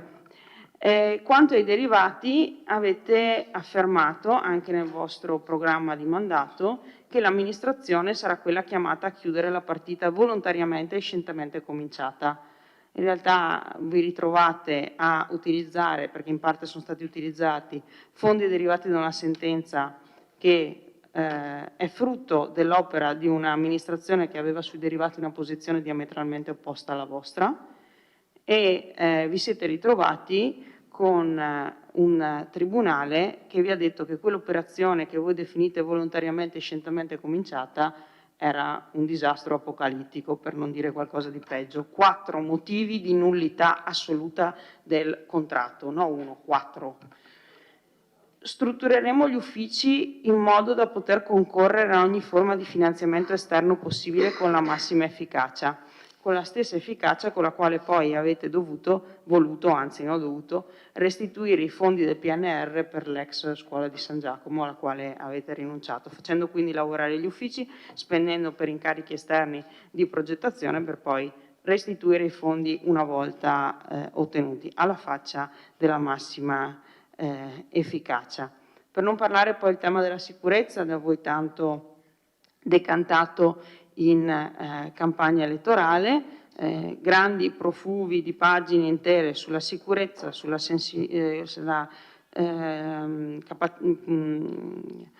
sensazione di sicurezza da parte dei cittadini, sulla necessità dei cittadini di stare bene nella propria casa e nella propria città, concetti sulle quali siamo tutti quanti ovviamente d'accordo, salvo poi che la percezione di sicurezza che i cittadini vittoriesi hanno in diverse zone della città è tutt'altro che un elemento che va a vostro favore. Non smetterò mai di citare il parco giochi vicino alla Lidl, per capirci tutti quanti, lungo la pista ciclabile, nonché la isoletta, diciamo, vicino alla Lidl, le cui condizioni sono purtroppo note a tutti quanti e sono state sollevate nella stampa da qualche cittadino anche nei giorni scorsi, la situazione dei giardini, le note baby gang, chiamiamole così, del quadrilatero e i tanti furti che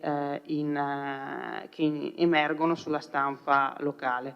Come ho avuto già modo di dichiarare, è ovvio che le questioni di criminalità sono una competenza delle forze dell'ordine e non del comune, però le eliminazioni di quelle stati di degrado anche sociale che ci sono elementi che aiutano e ovviamente incrementano la sensazione e la realtà di sicurezza nei cittadini. Avete dichiarato che volevate implementare l'apparato di videosorveglianza, è un progetto da 400.000 euro che di anno in anno spostate, adesso è al 24, vedremo se nel 24 verrà fatto. Avete promesso una politica di salvaguardia, conservazione e manutenzione del patrimonio comunale, vediamo tutti quanti uno tra i tanti la situazione del Papadopoli, l'ha citata anche il consigliere De Bastiani prima, che è in una condizione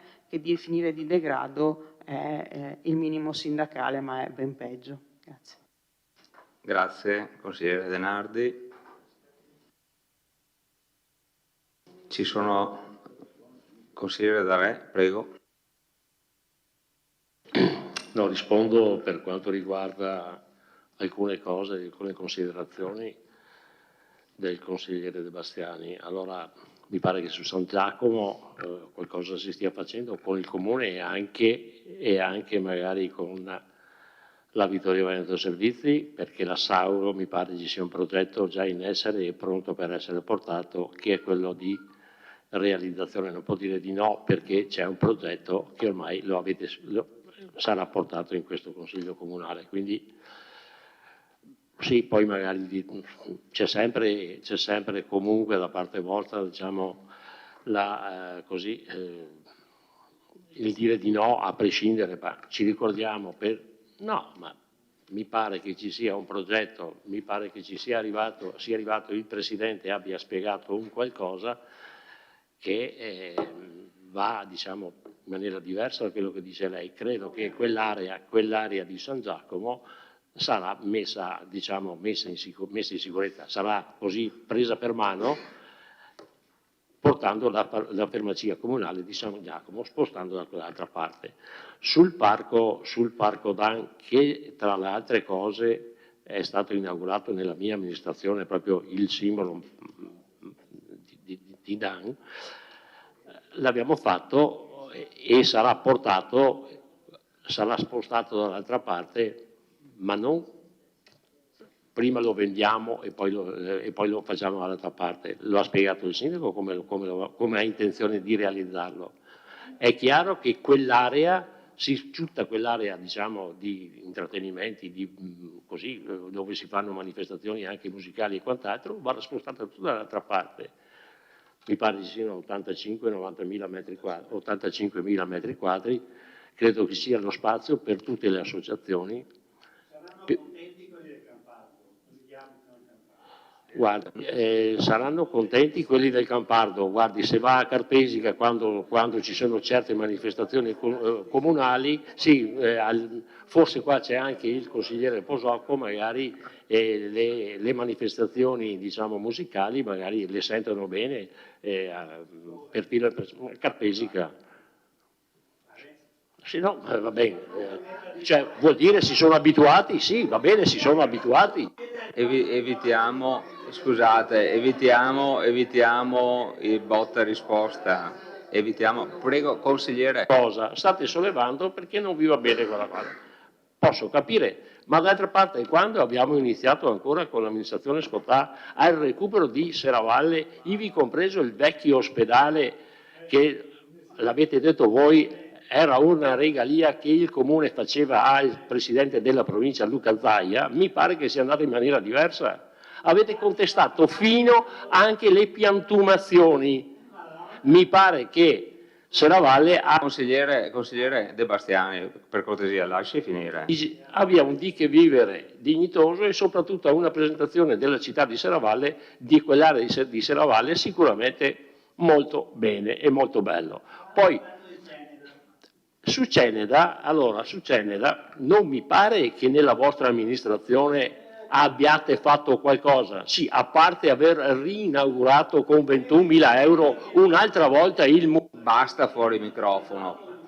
Scusi, nessuno l'ha rotta. Allora sia così cortese di aspettare quello che dico, dopodiché lei al secondo giro replica. Le dico che a Ceneda l'ultima opera pubblica è il Museo della Battaglia. Non c'è stato fatto altro, ci sono stati dei progetti, anche, posso dire, fatti da voi, anche dignitosi, non sono stati poi portati al termine. Siccome siamo ormai a fine del mandato, quantomeno il mio gruppo farà una proposta che noi prenderemo per mano il Parco Papadopoli e non solo. Certo che non sarà un qualcosa di semplice e facile, non sarà semplice, ma lo faremo per stralci e ci sono dei fondi a livello anche, diciamo, sovracomunali, perché certamente a livello comunale non ci sono, perché si parla di spendere circa 14-15 milioni di euro per fare un qualcosa di fatto bene. Ma dobbiamo anche pensare a una biblioteca che è in area e mi pare che sia giunta l'ora di prenderla per mano. Dopo non l'abbiamo fatto, non l'ha fatto nessuno perché è così, mi pare, da qualche decennio. Quindi sarà nel nostro programma elettorale il Papadopoli. Non so sul vostro se voi lo fate, però dico, allora abbiamo visto sorridere e vi abbiamo visti sorridere all'interno del Consiglio Comunale quando ci siamo messi a prendere per mano Serravalle. Adesso non sorridete più, perché è una realtà. Consigliere De Bastiani, basta fuori il microfono per cortesia. Sarà anche via Martiri, certo, via Martiri quante volte l'abbiamo messa a posto e quando la dovremo mettere a posto? Dobbiamo ringraziare anche... Allora, consigliere De Bastiani, basta per cortesia. Basta.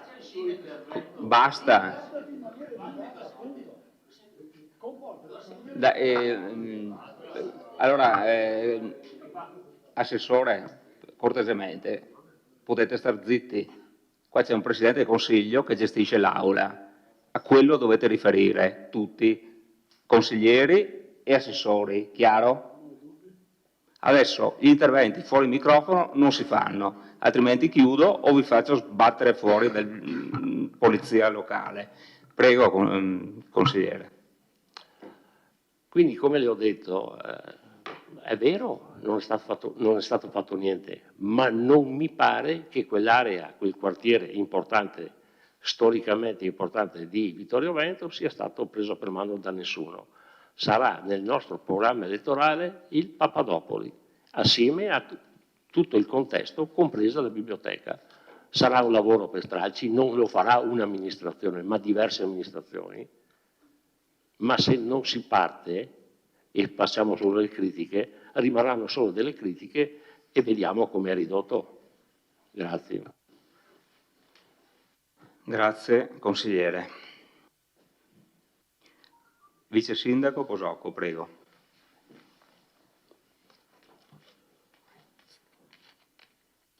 Grazie. Allora, due piccole repliche riguardo alla sicurezza, poi magari l'assessore della sicurezza risponderà per quel che sa. Però volevo fare un'osservazione su quello che noi cittadini possiamo fare per diciamo, combattere le piccole bande che ci sono in città. Tant'è che è una realtà in tutte le città, non è di Vittorio Veneto. Purtroppo città qui vicine hanno problemi ben più grandi, ma noi pensiamo ai nostri, che ne abbiamo già da cui pensare. Allora, avete osservato delle azioni che abbiamo portato avanti per almeno allontanarli, tipo pista atletica, il taglio della siepe quella volta ha permesso l'allontanamento di quelle bande di spacciatori dal ponte in legno che c'era lì e se ne sono andati dando visibilità a un'area, la gente la frequentava, si vedeva a distanza di centinaia di metri lo spaccio in atto e ha costretto quella brutta gente ad andarsene. Stiamo impostando un programma per il quadrilatero. Sabato e domenica ci sarà una grandissima manifestazione per bambini, per ragazzi, per le famiglie, organizzata da Vittorio del Centro, con l'intenzione di portare le famiglie al quadrilatero, con il Festival dei Giocolieri Nazionali. Ecco, e altre manifestazioni verranno fatte al quadrilatero da qui a Natale, cercando di portare gente in quei luoghi per cercare di allontanare queste bande. La stessa cosa stanno facendo le associazioni sportive in Duomo, c'erano degli sbandati sotto la loggia che grazie allo sport che fanno nei dintorni del Museo della Battaglia, eccetera, hanno allontanato queste persone anche da quel luogo. Quindi far rivivere la città, far rivivere i luoghi dà una mano poi a allontanare questa gente, che sappiamo che c'è, lo sa la polizia locale, lo sanno i carabinieri, poi loro devono confrontarsi con una normativa nazionale, su cui non entro in merito, che non gli permette però di arrivare a prendere i provvedimenti che servono. Ma comunque anche con il nostro piano di polizia urbana adesso ci stiamo lavorando per poter fare qualcosa. Riguardo, consigliera Denardi, ai derivati, alla causa che avete fatto, sì, grazie, la città ringrazia perché l'obiettivo è fare il bene della città. Avete iniziato una battaglia contro quel derivato, ci hanno dato ragione, ok? E speriamo che la città poi ne beneficerà di questo. Noi come Giunta potevamo decidere di sospendere e non andare avanti. In modo responsabile siamo andati avanti e abbiamo condiviso poi la battaglia che avete iniziato. Però ricordiamoci che quando c'era da intervenire contro cos'era il patto di solidarietà per cui gli altri comuni hanno recuperato parecchi soldini, noi abbiamo rinunciato e questo voi avete rinunciato e questo ci portava dentro circa 1.200.000, 1.300.000 euro. Mi sembra che Conegliano, grazie a questo, abbia recuperato un 3-4 milioni di euro. Quindi, voglio dire, lavoriamo tutti per il bene della città, però non guardiamo sempre cosa hanno fatto gli altri, perché magari tutti noi siamo anche responsabili di scelte avvenute e anche sbagliate. Grazie. Grazie Vice Sindaco. Assessore Antiga, prego. Grazie Presidente. Ovviamente io vi parlerò per quel che posso di sicurezza e ormai con cadenza mensile, se non più o meno mensile, ci troviamo dal prefetto in provincia sul tavolo della sicurezza e quindi ci troviamo con tutti quanti i comuni a discutere di queste cose. E con mio sommo piacere quasi, in quel tavolo Vittorio Veneto è quello che normalmente prende la parola, fa la descrizione, parla il comandante e il vicecomandante, dopodiché il prefetto e il questore vanno su altri comuni sicuramente più interessati di Vittorio Veneto di fatti criminosi. Non è una bella cosa, perché ovviamente quando noi nel nostro territorio arriviamo e troviamo cose che non vanno, ovviamente pensiamo che quello sia il massimo che possa succedere in giro. Io vi dico che nel confronto con altri comuni siamo messi molto molto bene. Ovviamente il controllo di vicinato sta facendo il suo lavoro, io dico e convengo anche con l'assessore che il presidio del territorio è fondamentale, perché se noi i giardini li lasciamo liberi vengono occupati, c'è poco da fare. Quelle persone hanno diritto di esserci, ma ovviamente se trovano di giardini sedute persone che normalmente ci vanno, magari si sentono un po' in più, non è che li cancelliamo, ma vanno da altre parti perché nulla possiamo fare, perché li trasferiamo da un posto all'altro. E con il progetto di polizia urbana adesso ci stiamo attivando anche per poter fare qualche DASPO, abbiamo iniziato qualche azione, non è facile, però sono tutte cose che costruendo, adesso che abbiamo un regolamento, si può andare avanti. In merito al videosorveglianza non è facile, perché giustamente lei dice avete avuto 4 anni, io ne dico ne abbiamo avuti 2, perché i 2 anni di Covid io non andrei a considerarli come tempo di lavoro, visto che non si trovava nessuno e colloquiare anche con le aziende era assolutamente difficile, per non dire impossibile. Se è di conforto abbiamo assegnato finalmente la progettualità, io credo che per metà del prossimo mese avremo il progetto esecutivo, abbiamo già fatto i sopralluoghi sia a Revine, Tarzo, Vittorio Veneto per mettere insieme e dare la consistenza a quel progetto, abbiamo rivisto anche la sala che potrebbe essere la sala centrale di tutto il sistema e i 400.000 stia tranquillo andiamo a spenderli. Ovviamente da quando siamo partiti ad oggi i prezzi non più gli stessi, speriamo che il bando vada bene e quindi le telecamere che noi abbiamo ipotizzato di acquistare sia lo stesso numero, mi auguro uno in più, ma se uno in meno dobbiamo comunque e necessariamente andare avanti.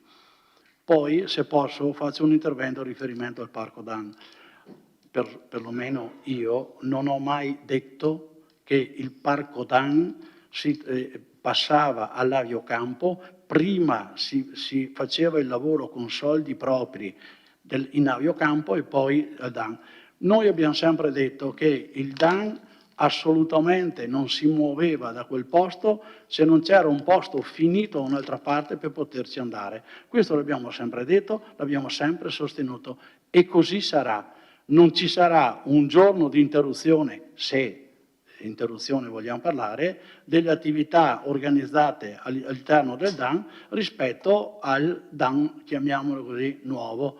Poi avrà tutte le sue... Io so che ci siamo trovati ancora tanti mesi fa con un progetto europeo e tutte le associazioni sono state invitate all'interno degli hangar dell'aviocampo. Per la verità io ci sono stati a tutti quei tavoli, magari non avevamo gli stessi orari di visita, ma non ho visto nessuna minoranza, ma questo non vuol dire. C'erano tante idee, le associazioni si sono espresse in tanti ed è stato il motore che ci ha fatto dire merita una progettualità a livello minimo nazionale di quel. I progetti sono stati fatti, sono stati raccolti, la Commissione ha lavorato, a breve andremo a vedere qual che può essere una progettualità all'interno di 88.000 metri quadrati a disposizione per la cittadinanza di Vittorio Veneto. Va da sé che il primo stralcio sarà quello di sistemare e rendere attiva un'attività equivalente, io dico meglio, di quella che fa adesso il Parco Dan. Grazie. Grazie Assessore. Consigliere Casagrande, prego. Sì, buonasera Presidente, grazie. Volevo intervenire in merito a due punti. Parto dall'ultimo, il Parco Dan, rafforzando quanto dichiarato dall'assessore Antiga, perché mi ricordo quella sera che è stato un forte dibattito molto acceso in merito al Parco Dan.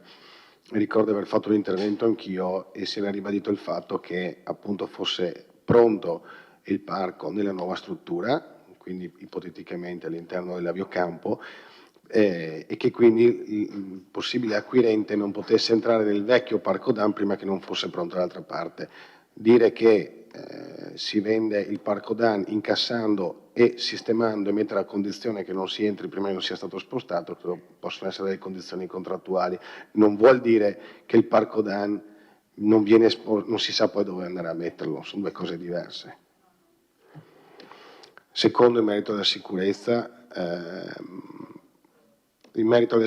sono sinceramente, mi sono trovato in situazioni anche dirette con qualche sbandato qua a Vittorio, insomma le forze dell'ordine sono sempre presenti, hanno fatto un gran lavoro, non è sufficiente probabilmente per qualche soggetto che ancora gira, abbiamo visto anche nei giornali recentemente, ma insomma mi sono trovato anche a poter confermare che da parte dell'assessore Antiga e del sindaco ci sono stati confronti continui e questo è confermato anche dagli incontri, dai notevoli incontri con il prefetto, anche dalla parte sociale c'è attenzione sull'argomento. È chiaro che dà fastidio quando magari una ragazza non può andare a fare una camminata in certe zone della città la sera, questo lo capisco pienamente, ma con l'amministrazione insomma quello che si poteva mettere in campo si sta facendo. Le forze dell'ordine stanno intervenendo e ci auspichiamo che venga sistemato il prima possibile, ma ci sono posti purtroppo peggiori. Grazie. Ne approfitto anche per comunicare che in vista dell'uscita dagli stato nominato sindaco del collega consigliere Gianni Varaschin, io e la collega consigliere Silvia Salezzi abbiamo concordato che sia il nuovo capogruppo e continuiamo quello che è il mandato dei nostri elettori. Grazie. Grazie, consigliere Casagrande. Assessore Fasan, prego. Grazie, Presidente. Devo alcune risposte ai consiglieri, è passato più di un'ora, pertanto se tralascio qualche risposta me la fate di nuovo. Cominciamo dalla consigliere Balliana. Consigli di quartiere. Sono d'accordo con lei. I consigli di quartiere sono fondamentali per i rapporti con il territorio da parte dell'amministrazione. Infatti non ho mai mancato nessuna convocazione che i quartieri mi hanno fatto in questi 4 anni e mezzo. Però ci sono quartieri e quartieri. Ceneda mensilmente c'era una riunione, Serravalle 2 volte in 4 anni, credo, Centro ogni 2 mesi, gli altri, Valle Pesina credo un paio di volte, Costa una volta, credo. Allora, come si può dire che sono fondamentali con il rapporto con l'amministrazione quando i consigli di quartiere non interloquiscono con l'amministrazione? Ecco. Poi, De Bastiani, zona nord, sei là, bene. Sono rimasto stupito di quello che hai detto, perché non sono assolutamente d'accordo su quello che stai dicendo. Ti pregherei, no, nel secondo giro di domande, di ricordarmi gli interventi che in 4 anni abbiamo fatto nella parte nord di Vittorio. Ricordo che la parte nord di Vittorio è 1/3 dell'intero territorio comunale. È 1/3. In compenso a San Giacomo ho fatto un piccolo elenco di interventi che abbiamo fatto. Ricordo che il primo anno e mezzo di questa amministrazione ha investito 1 milione di euro a San Giacomo.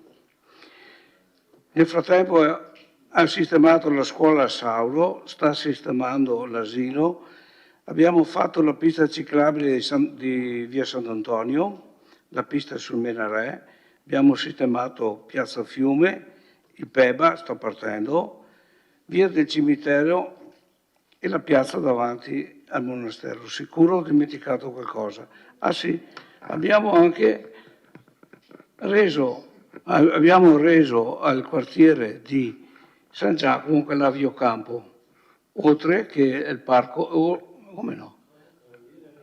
L'aviocampo, sai cos'è? Abbiamo...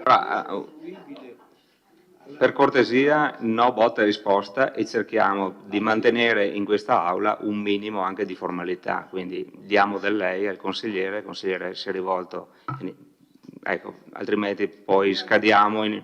No, grazie. Mi sembra che di avermi espresso in maniera conforme, ho detto che l'aviocampo diventerà un'area a disposizione del quartiere di San Giacomo, che non è poco. Non è stato sicuramente trascurato. A Raschin manca il piano opere pubbliche nel DUP. Lei si riferisce al piano opere pubbliche 2023 o 2024? 24. Il piano opere pubbliche 24 va pubblicato 2 mesi prima del bilancio, che presumibilmente sarà a dicembre, ed è passato ieri in giunta, pertanto impossibile che fosse inserito nel DUP. Sì che semplicita. Forse lei è stato male informato, non hanno avvisato a tempo che è passato ieri. Però come capogruppo e minoranza può sempre fare un'interrogazione consigliare o fare domande di accesso agli atti e verrà soddisfazione. Basta, credo. Se ho dimenticato qualche domanda, la rifate. La ringrazio, Assessore Fasan.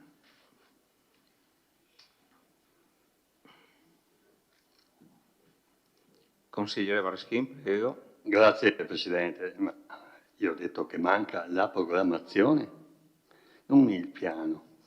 La programmazione, che qui non c'è. Grazie. Grazie, consigliere Varaschin.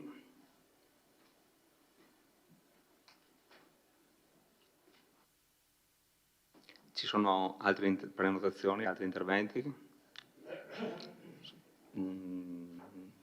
Consigliere, prego. Grazie. Allora, questa sera mi sembra che stiamo facendo un po' anche un bilancio su questi 4 anni di amministrazione, no? E quindi stiamo andando verso la fine del mandato, e è anche giusto fare delle considerazioni, anche se sono in ballo ancora questioni assai importanti che voi tenterete insomma di portare a termine. Io volevo fare una precisazione.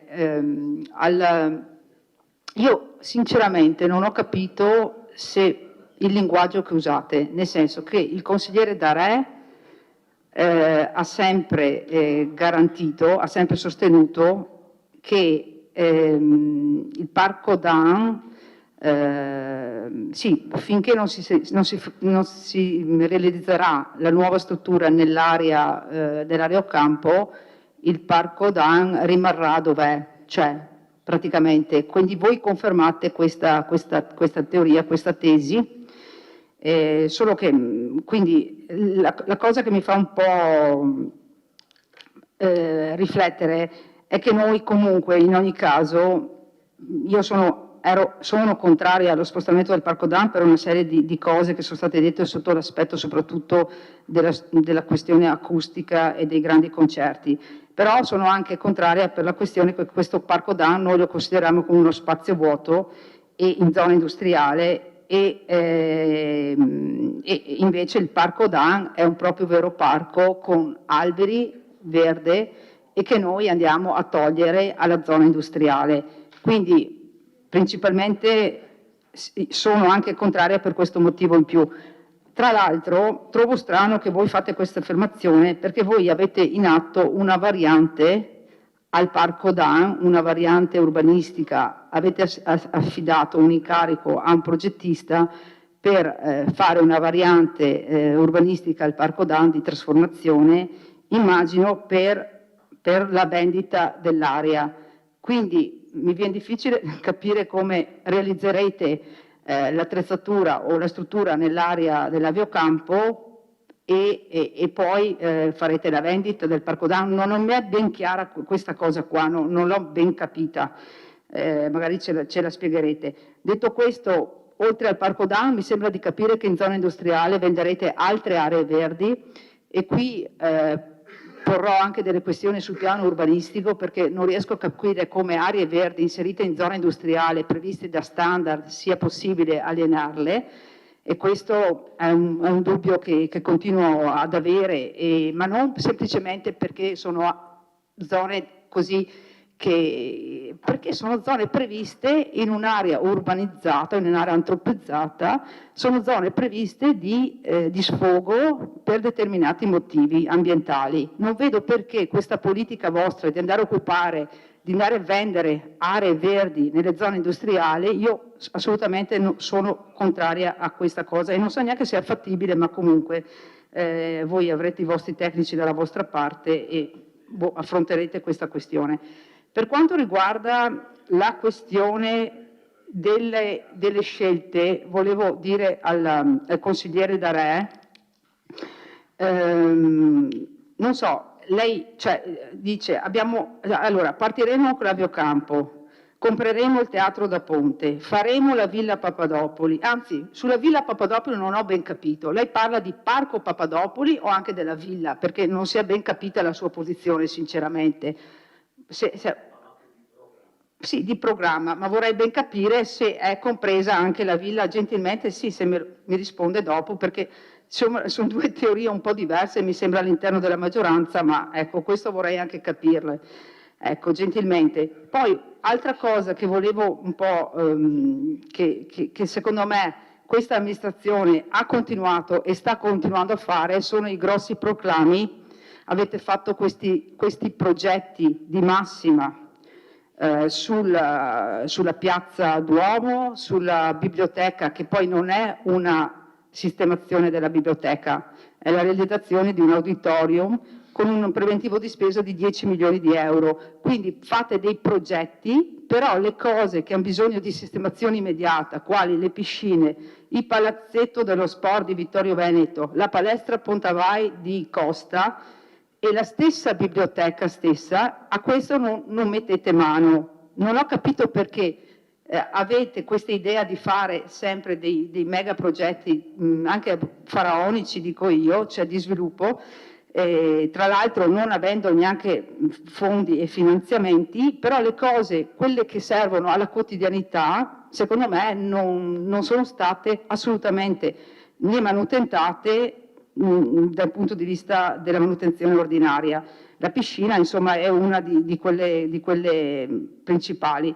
Poi, permettetemi, sull'area Gotti, anche qui avete scelto un'indicazione sull'area Gotti che mi trova fortemente perplessa sulle scelte di come strutturare quest'area e io sinceramente anche qui non è stata fatta una commissione, dico una commissione, per sentire anche un parere diverso. Consigliere, sta sforando di un minuto.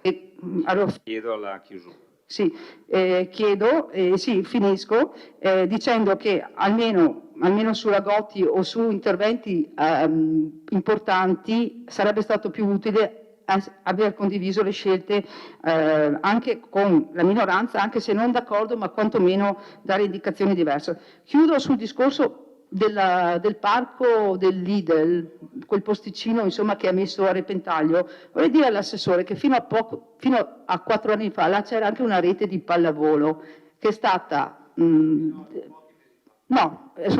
io ho controllato, praticamente sono 4 anni che quella rete non c'è più.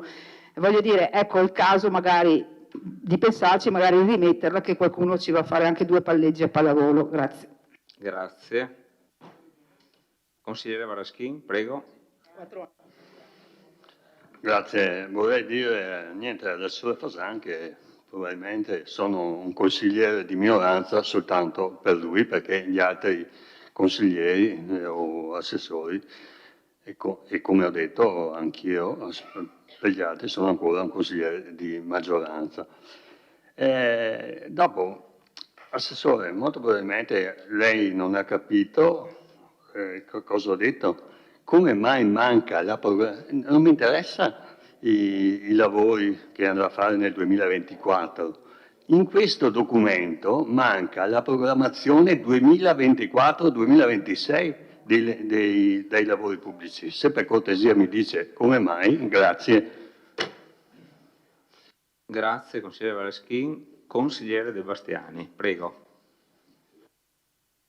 Mi ha ricordato adesso che tra le cose mancanti in questa programmazione 2024-2026 c'era appunto, non c'è la voce decoro che sappiamo da partire dalle famose fontane a tante altre cose che è un problema non risolto. No, mi sembra che stiamo parlando, cioè, carta canta, villan dorme. Allora, voi portate un DUP, mettete dei dati, dei documenti e delle date. Io commento e faccio un intervento su questi dati che mettete voi e voi mi rispondete ma noi però abbiamo intenzione, forse ci piacerebbe, ma io sto parlando di quello che è scritto. Signor Sindaco, consigliere Darè, quello che è scritto, ma soprattutto quello che non è scritto. Mi va benissimo che lei abbia a cuore il Papadopoli come l'abbiamo noi, e Ceneda e tutto quanto. Sono contento e condivido, ma non è scritto. Quindi ripeto quello che non ho detto io, ma che ha detto l'altra volta il consigliere Varaschin quando ha deciso di uscire dal gruppo Tony Darè Sindaco, Tony Ramemiato, entrare in uno studio e ha detto voi siete abituati a parlare sui giornali, a proclamare progetti e cose da fare, ma dopo in realtà non facciamo niente, a differenza di noi, ha detto, anche aggiunto, imprenditori, che siamo abituati prima a fare le cose e dopo parlarne. Ripeto, quello che ho detto io è quello che ho letto su quello che avete scritto voi. Lo avete scritto voi che la biblioteca nei prossimi 3 anni non è oggetto del vostro interesse. non sarà oggetto di finanziamento. L'avete scritto voi che Piazza del Duomo non rientra nei finanziamenti e nei progetti 2024, 2025, 2026. E l'avete scritto voi che Papadopoli non rientrerà sempre in questo periodo. E tutta un'altra serie di cose, musei e altre cose che non rientrano, ma non rientrano non perché lo dico io, perché lo dite voi. Vorrei che fosse chiaro sta roba qua. Se dopo, per carità, voi venite a dire sì, però noi non l'abbiamo scritto, però sai, a noi ci piace, a noi vorremmo, vedrai che noi saremo, lo faremo, vabbè, torno a dire, carta canta, villan dorme, altrimenti facciamo a meno di fare il DUP, lo prendiamo, lo buttiamo sul cestino, no? E veniamo qua e ognuno di noi si racconta cosa sarebbe bello fare per Vittorio Veneto, perché è in questi termini che state mettendo la faccenda. A noi ci piacerebbe, noi faremo, vedrai che noi faremo, abbiamo fatto, tralascio il discorso dell'assessore Fasan che mi dice abbiamo speso 1 milione. Assessore Fasan, stiamo parlando di programmazione 2024, 2025, 2026. Cosa viene a dirmi che ha speso 1 milione a San Giacomo? Ma cosa c'entra con la programmazione quello che ha già speso negli anni passati? O altrimenti facciamo l'elenco di tutto quello che abbiamo speso in città? Grazie. Consigliere De Nardi. Grazie Presidente. Io capisco l'imbarazzo del vice sindaco sulla questione dei derivati, perché fa parte di una giunta che si è presentata agli elettori vittoriesi dicendo, testuali parole del sindaco, quella dei derivati è un'operazione meravigliosa, concetto che ha di fatto ribadito anche qualche mese fa in Consiglio Comunale, magari non negli stessi termini ma assai analoghi. E ora viene a dire, sì, no, meno male che voi avete fatto la causa perché, vabbè, forse dovrebbe far pace col suo sindaco o pace con se stesso. Tra l'altro, continuare a citare quel ragionamento sul fondo di perequazione tra i comuni. Ricordo, perché non è qui il consigliere Tonon, perché ogni volta che lo citate e lui è presente, vi ricorda che in quel contesto il Comune stava trattando con lo Stato per vedere assicurati i fondi sull'elettrificazione e quelli sul traforo, e quindi in una sorta di attività di diplomatica e di rispetto si scelse di evitare di fare causa a quello stesso Stato che dall'altra parte stava per intervenire sul nostro territorio con interventi economicamente estremamente rilevanti. All'assessore Antiga ricordo che il tavolo sicurezza non è una roba straordinaria, l'hanno fatto anche a Vittorio, la prefettura, sì, non è una cosa che avete fatto solo voi. Il tavolo sicurezza della prefettura è una cosa che viene fatta da anni. È stato fatto anche a Vittorio Veneto quando ci sono stati una serie di problemi ben più grossi di sicurezza rispetto a quelli attuali. Mi riferisco a minacce, poi pallottole che sono arrivate a casa di qualcuno, molotov lanciate sul municipio e via discorrendo. Ce le ricordiamo tutti quella triste stagione della nostra città. Analogamente trovo abbastanza triste continuare a citare il fatto che ci sia stato il Covid, c'è stato per tutti, non solo per la città di Vittorio Veneto, mi risulta, eppure ad esempio qualche chilometro più in giù la giunta di Conegliano, che tra l'altro non si è insediata nel 19 ma si è insediata nel 21, quindi ancora dopo, è riuscita a terminare i lavori sul ponte di San Martino da 700.000 euro, ben più dei 400.000 delle telecamere. Quindi magari continuare a utilizzare questo ragionamento del Covid lascia ormai il tempo che trova. Sulla questione del Parco Dam mi pare che si stia un po' giocando sui termini. Allora, in questo Consiglio Comunale ci sono stati esponenti della maggioranza che hanno dichiarato apertamente che il Parco Da non sarebbe stato venduto fino a che non era pronto dall'altra parte, concetto che ha espresso, forse ingenuamente, ma più che altro per naturale onestà, il consigliere D'Arè, anche prima. Adesso viene fuori, no, ma noi lo vendiamo, però in realtà chiediamo al compratore di non entrare finché non abbiamo fatto i lavori dall'altra parte. Adesso vediamo il prossimo step quale sarà. Io rimango in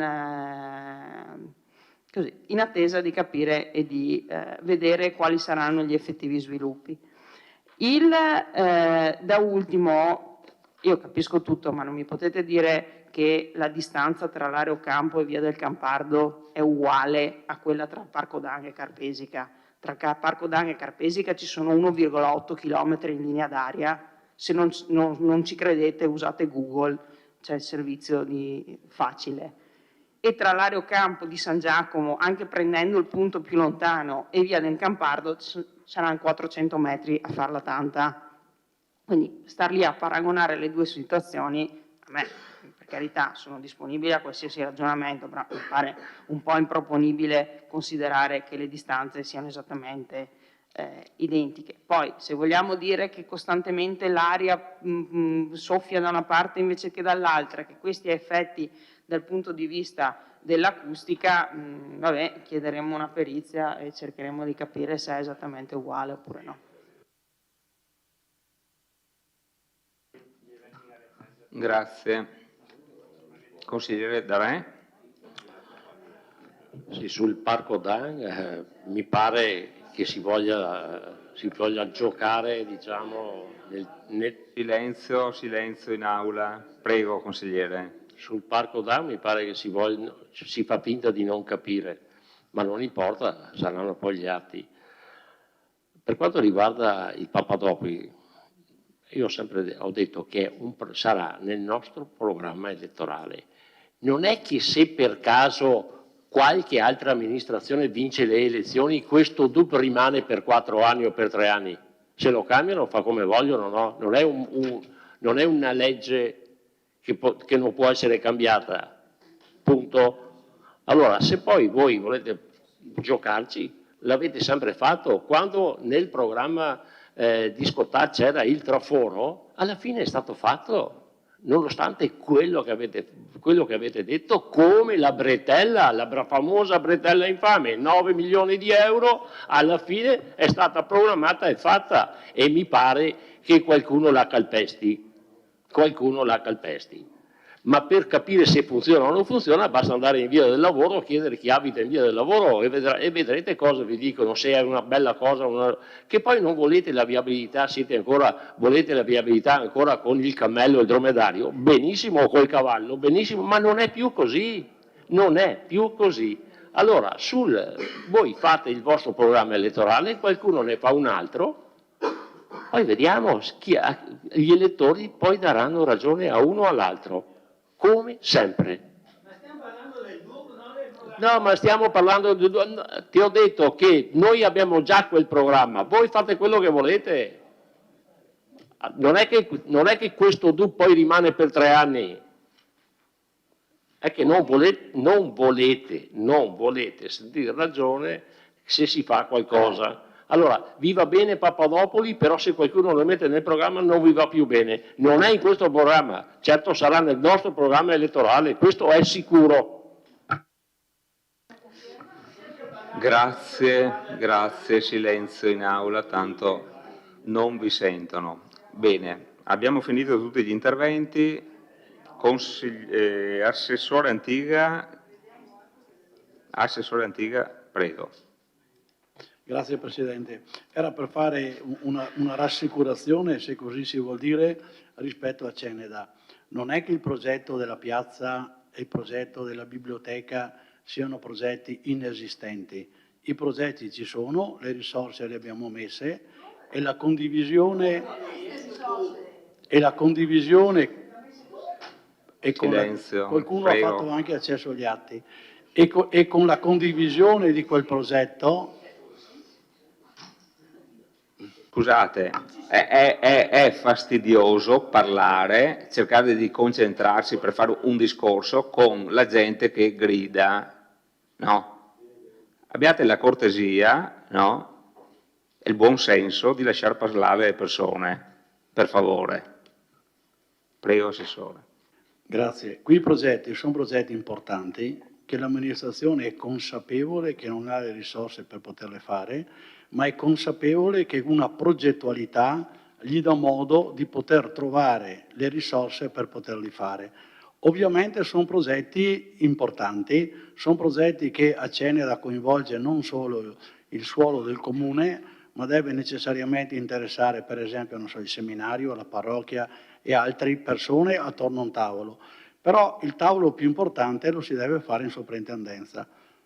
Quello che è stato fatto, come è stato lavorato, è stato fatto in accordo con l'allora architetto Magani, poi c'è stato un avvicendamento dell'architetto Magani, adesso troviamo il dottor Tinè, abbiamo ripreso col dottor Tinè un lavoro che stiamo portando avanti per arrivare a un progetto che non sia un progetto dimostrativo, noi siamo bravi, e poi quel progetto non si farà. Lo sforzo è di poter fare un progetto che sia condiviso da tutte le parti interessate con un sigillo della sovrintendenza, perché noi potremmo progettare tutto quello che vogliamo, ma senza l'accordo della sovrintendenza stiamo perdendo tempo e buttando via soldi. Io mi ricordo la mia aeroteca si chiamava la Cosmo, progetti fantastici, meravigliosi. Di che progetti là potremmo fare uno alla settimana, dove volete. Sono tutte fantasie meravigliose per riempire carte.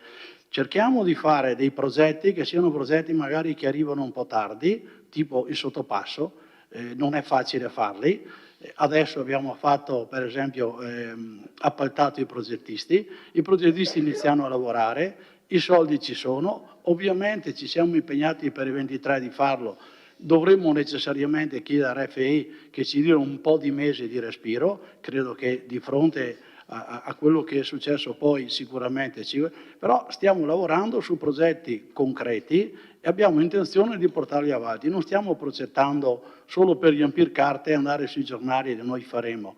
Quando andiamo, se andremo sui giornali, è presentare progetti che siano quantomeno condivisibili con tutti gli attori che partecipano a quel progetto. Grazie. Grazie Assessore. Consigliere Rasera, prego. Un attimo. Sì, io mi soffermerei un attimo sulla relazione della Camera di Commercio, perché è un po' la mia materia, diciamo, dove troviamo del comparto turismo-agricoltura che comunque tiene, grazie anche all'area UNESCO, grazie anche ai grandi investimenti che facciamo per le manifestazioni della città.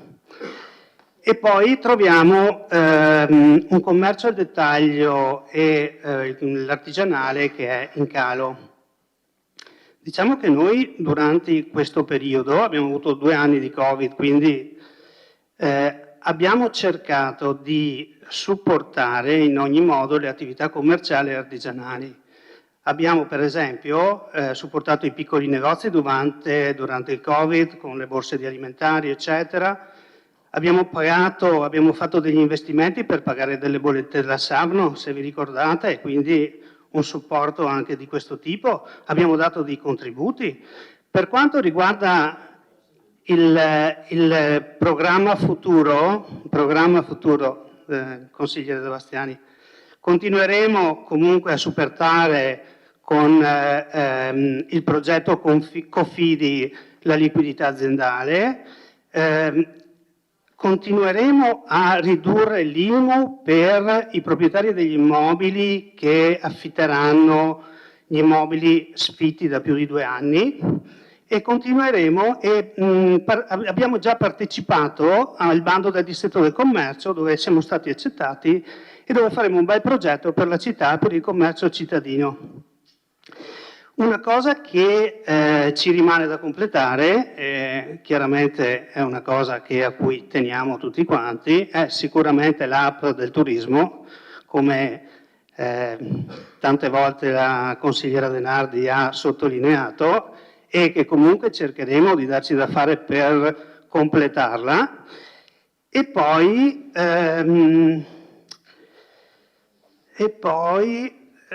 vorrei fare anche partire quella commissione turistica, commissione del turismo, che purtroppo non è mai partita e non so se siamo fuori tempo massimo, Sindaco, ma non l'abbiamo mai fatto partire e questa forse era una parte importante che si poteva anche portare avanti. Grazie.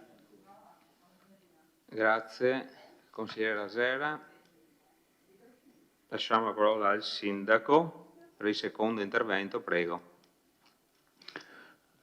Sì, la soddisfazione c'è stata anche perché il distretto del commercio, che ci ha visti partecipare ed essere accettati fra i distretti del commercio riconosciuti, sarebbe stato meglio fosse partito nel 2016, perché nel 2016 è passato un altro treno che riguardava il riconoscimento dei distretti del commercio. Molti comuni, tutti quelli delle dimensioni di Vittorio o maggiori, lo hanno ottenuto, ma anche molti comuni di dimensioni inferiori, Valdobbiadene, Pieve di Soligo, Pederobba, sono tutti distretti di commercio molto ben finanziati dalla Regione, hanno potuto pagare staff di professionisti che seguissero le vicende del piccolo commercio cittadino. Noi ci siamo arrivati adesso con il treno che è passato quest'anno e siamo stati accolti nel novero dei distretti di commercio riconosciuti. Speriamo adesso che la Regione possa trovare adeguati finanziamenti anche per noi che siamo arrivati dopo. Circa il turismo, l'intero provente della tassa di soggiorno deve essere istituzionalmente speso in campo turistico e Vittorio Veneto il 25% come da normativa lo dà all'OGD, l'Organizzazione di Destinazione Turistica nostra, e il 75% sia no che basta per pagare le spese che da soli sosteniamo per lo IAT. Quindi altre finalità non ce ne sono, nel senso che non ci sono ulteriori proventi a disposizione di quel tipo. Abbiamo provato a gestire il turismo con una commissione apposita fatta di un rappresentante per ognuna delle categorie che dà ricettività. Bed and breakfast, agriturismi, case vacanze, affittacamere, alberghi. Qualche riunione l'abbiamo fatta all'inizio, però non dava nessun frutto, nel senso che non siamo riusciti a mettere in moto un sistema piramidale per cui da ognuno di questi rappresentanti ci fosse un'informativa sufficientemente efficace su tutto il mondo che gravitava tipologia per tipologia.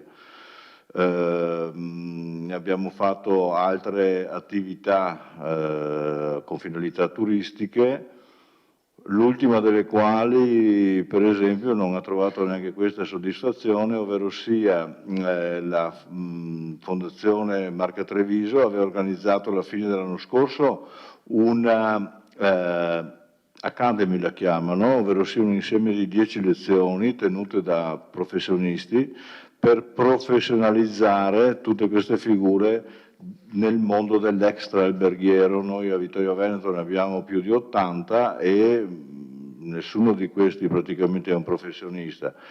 Di Vittorio Veneto non aveva partecipato praticamente nessuno, abbiamo tenuto di ripetere, finalizzandole appunto alla professionalizzazione dei nostri operatori turistici, e abbiamo riscontrato interesse praticamente zero. Quindi occorrerebbe poter evocare anche tra i professionisti, tra gli operatori turistici, un maggior impegno alla professionalizzazione.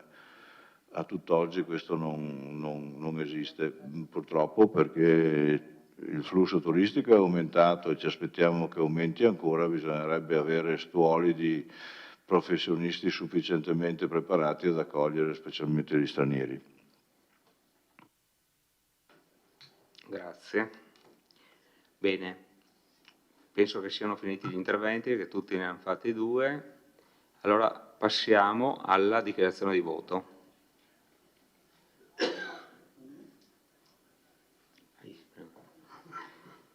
Consigliere, anzi, prima Assessore Fasan, prego. Ah no, fai... Faccio prima il consigliere. Consigliere Rosset, prego.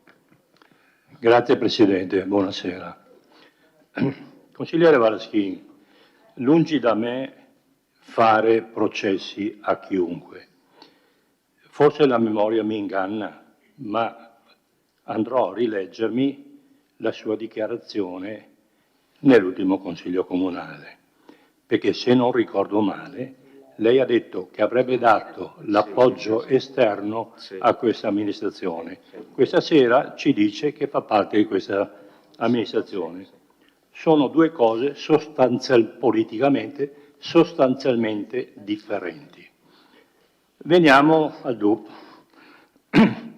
Il documento unico di programmazione è e sarà sempre il documento più importante per un'amministrazione comunale, perché descrive quella che è la situazione operativa e strategica dell'ente, economica, e comunica ai cittadini qual è la direzione in cui si vuole andare.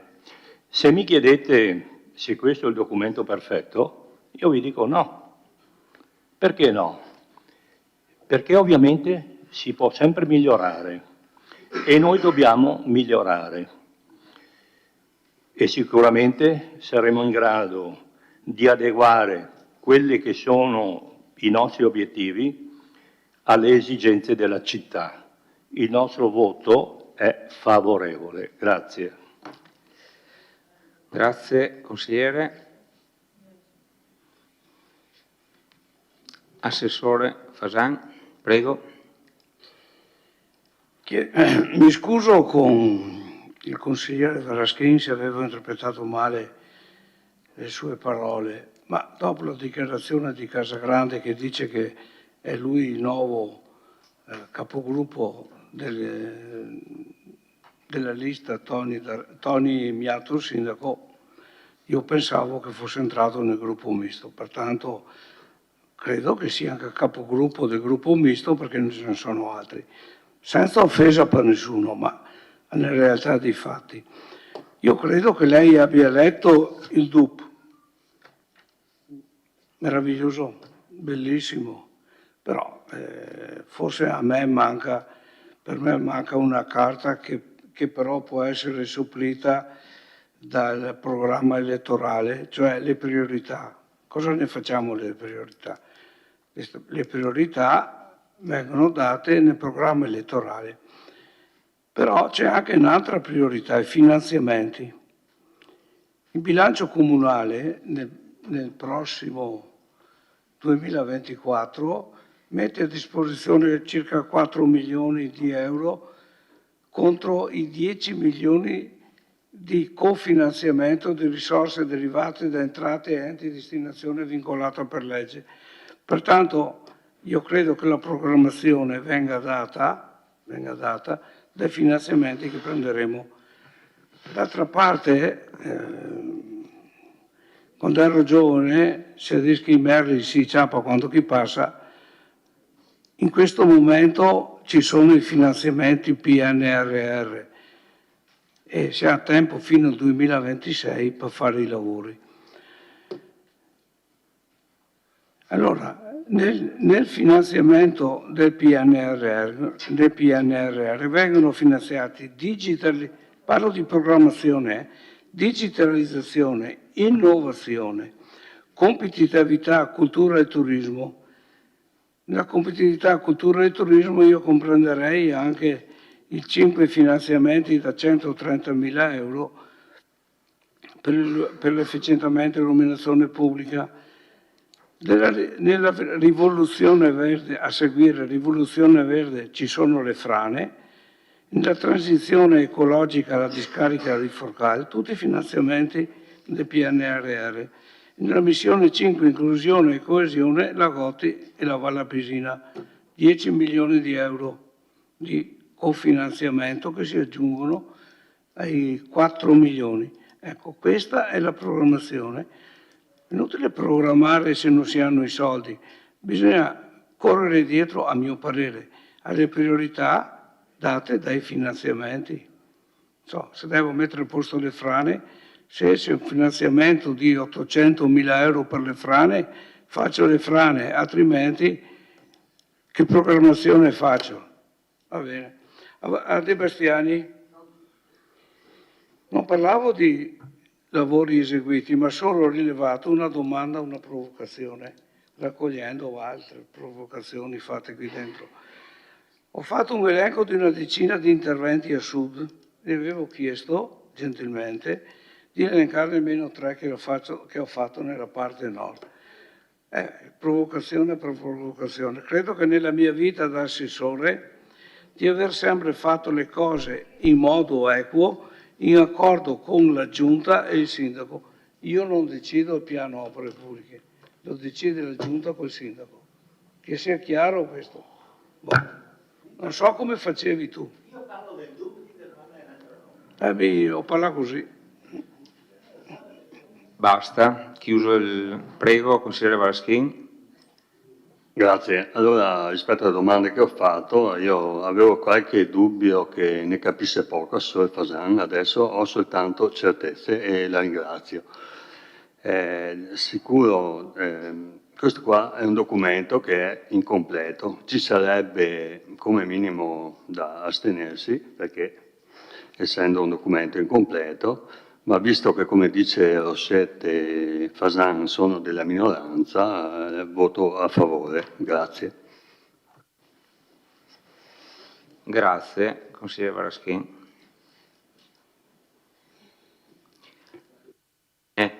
Passerei alle dichiarazioni di voto, se ce ne sono, non ce ne sono. Passiamo in votazione. Dichiarazione di voto, prego. Dichiarazione di voto, che sarà, dichiaro il voto contrario, ma approfitto per fare una piccola replica a quanto all'intervento di Rasera, che evidentemente dimostra di non aver, penso, mai visto la app che ha citato. Quella app turismo, dire che è vergognosa è il minimo, è del tutto inconcludente. Non contiene quello che era stato promesso doveva contenere. Evidentemente non è visitata da nessuno perché nessuno la conosce. Per fortuna ultimamente avete tolto dei strafalcioni che facevano ridere i gatti, tipo l'escursione in bicicletta consigliata contromano in via Martiri della Libertà, e poi avete tolto anche qualche altra stupidata. Quindi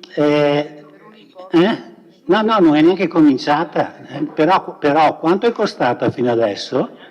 Quanto? Quello è il massimo. Silenzio. Prego, consigliere, continui pure. Questa è la perla, perché sappiamo tutti quanti che gli strumenti informatici non serve che siano aggiornati. No, le fai una volta, poi lo lasci là per un anno.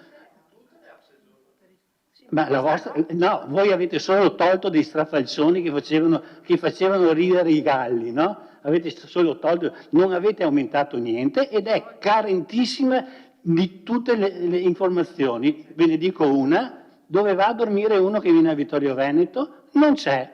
Guarda caso, no, il turista non ha un'indicazione di dove dormire a Vittorio Veneto. Questa è la grande app turismo, no?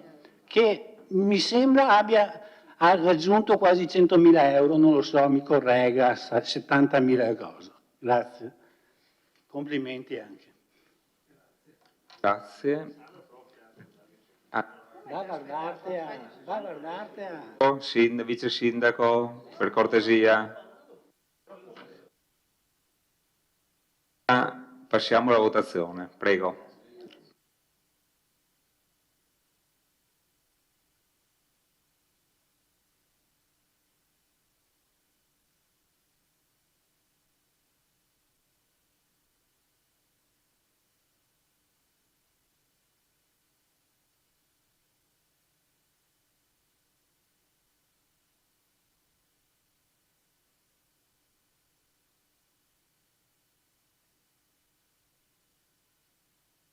Allora, la delibera è approvata con favorevoli 10, contrari 3, astenuti 0.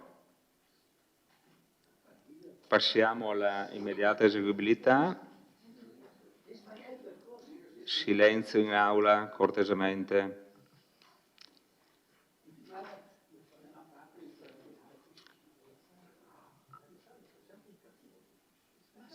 Sindaco. Consigliere Bagliana, consigliere De Bastiani, votate. Allora, la delibera è immediatamente eseguibile con favorevoli 10, contrari 3, astenuti 0. Passiamo al prossimo punto all'ordine del giorno. Prossimo punto all'ordine del giorno, DUP 2023-2025, programma biennale degli acquisti di forniture e servizi, approvazione della variazione. Lascio la parola all'assessore o all'assessore vice sindaco per l'illustrazione della proposta.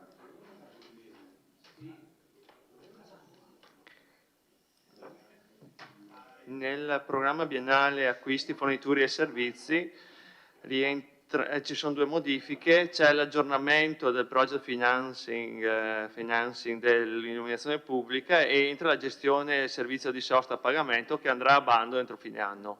Grazie. Bene, apriamo la discussione.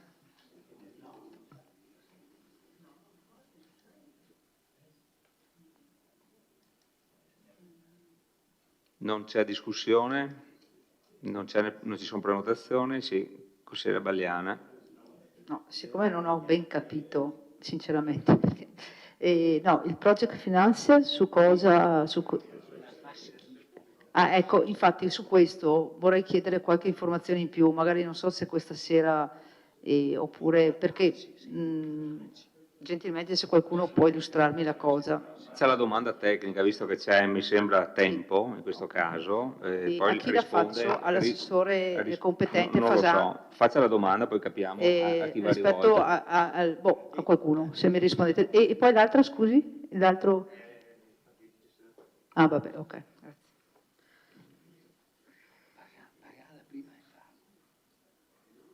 Domanda non pervenuta. No, allora... l'ho fatta. Ho chiesto se per cortesia mi potevano spiegare meglio la questione del project finance relativamente. Ok, perfetto, grazie. Sindaco, prego. Credo ancora 108 linee di illuminazione pubblica, linee elettriche di illuminazione pubblica di Vittorio Veneto, hanno un numero di punti luce che si aggira sui 7.000. Negli anni gli interventi sulle nuove linee o rinnovate hanno fatto sì che più di 1.000 venissero sostituiti con luci LED con forte risparmio quindi di energia elettrica.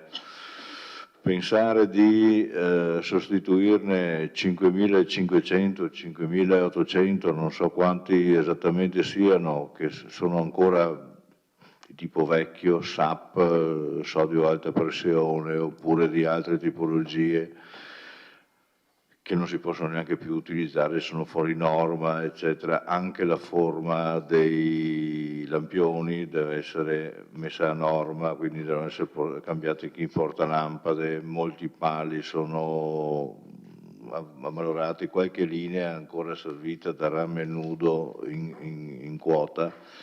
E quindi il pensare di sostituirle tout court da noi comporterebbe una spesa eccessiva, per cui abbiamo pensato di affrontare il problema anche noi con un meccanismo che si può definire ESCO, no? Cioè c'è qualcuno che interviene e il comune continua a pagare la stessa bolletta della corrente. La ditta che era intervenuta rientra del suo investimento sul differenziale che riesce a generare. Alla fine del numero di anni necessari il comune entra in pieno possesso dell'intero impianto, il meccanismo ESCO, insomma, è una cosa. Abbiamo avuto quindi un'interlocuzione con un paio di ditte che si sono proposte, che hanno presentato un loro progetto complessivo e naturalmente adesso noi dobbiamo mettere a bando il tutto. Ci serviremo probabilmente della stazione della provincia, la quale deciderà come meglio affrontare, ecco, questa scelta definitiva del progetto. Tutto qua, è cercare di fare in un colpo solo quello che sarebbe troppo pesante per noi e farlo negli anni con tanti punti luce appunto da aggiornare. Tutto qua. Grazie Sindaco. Altre prenotazioni? Andiamo avanti? Sì. Allora dichiarazione di voto. Ci sono dichiarazioni di voto? Nessuno? Andiamo al voto.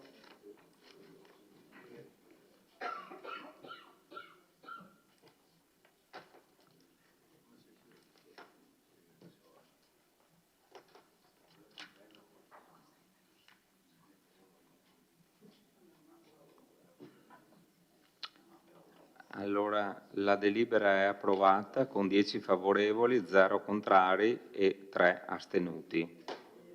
Votiamo per la immediata eseguibilità.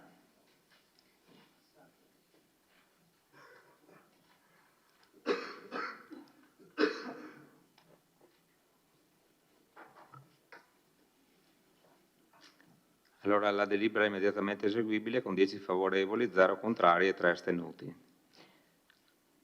Chiudiamo questo punto, passiamo all'ultimo punto in programma all'ordine del giorno, bilancio di previsione 2023-2025 e allegati, variazione.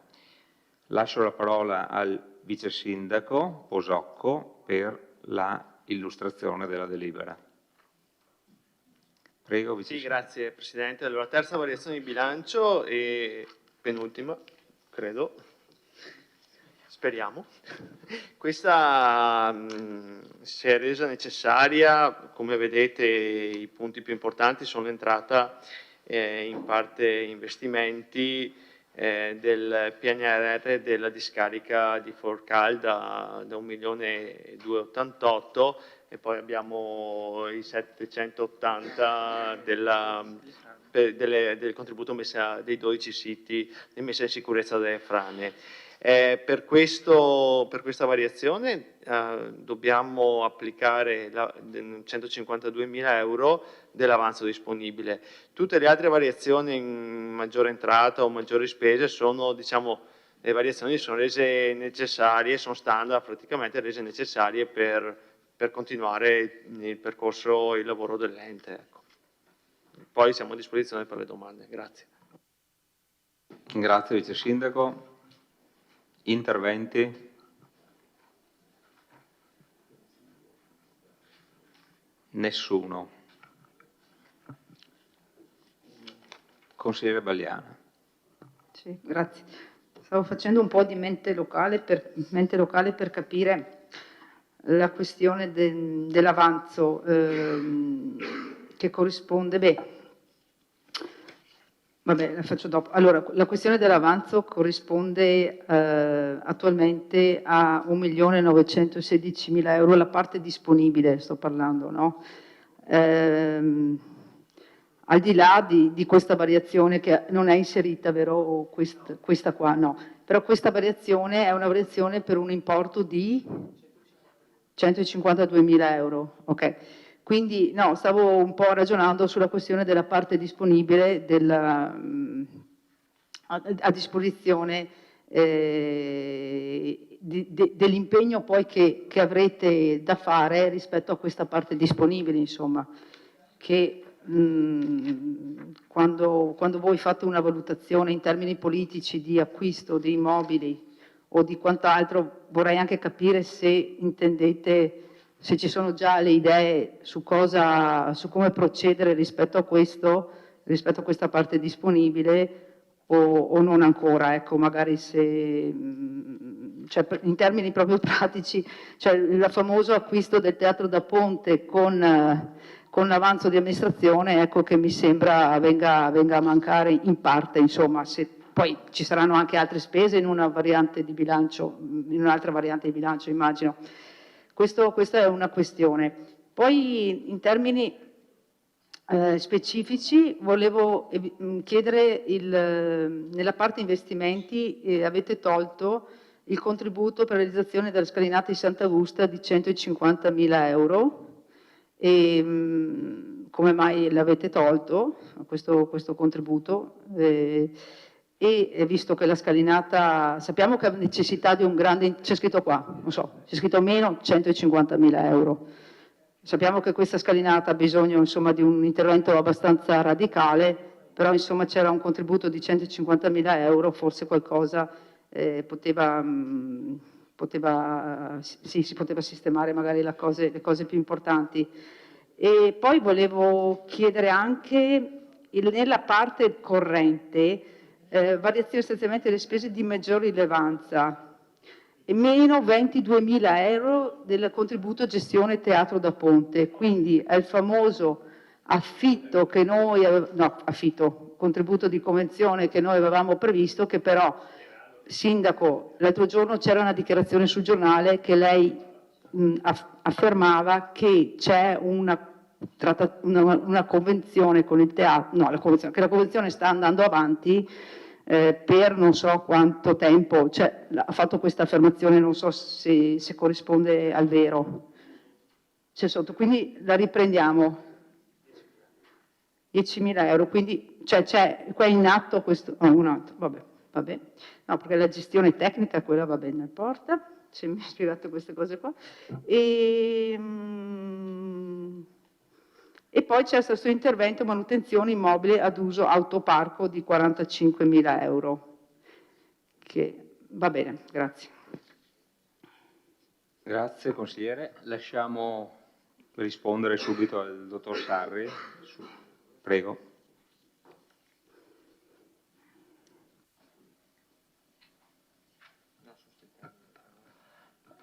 Rispondo solo in termini squisitamente tecnici sostanzialmente.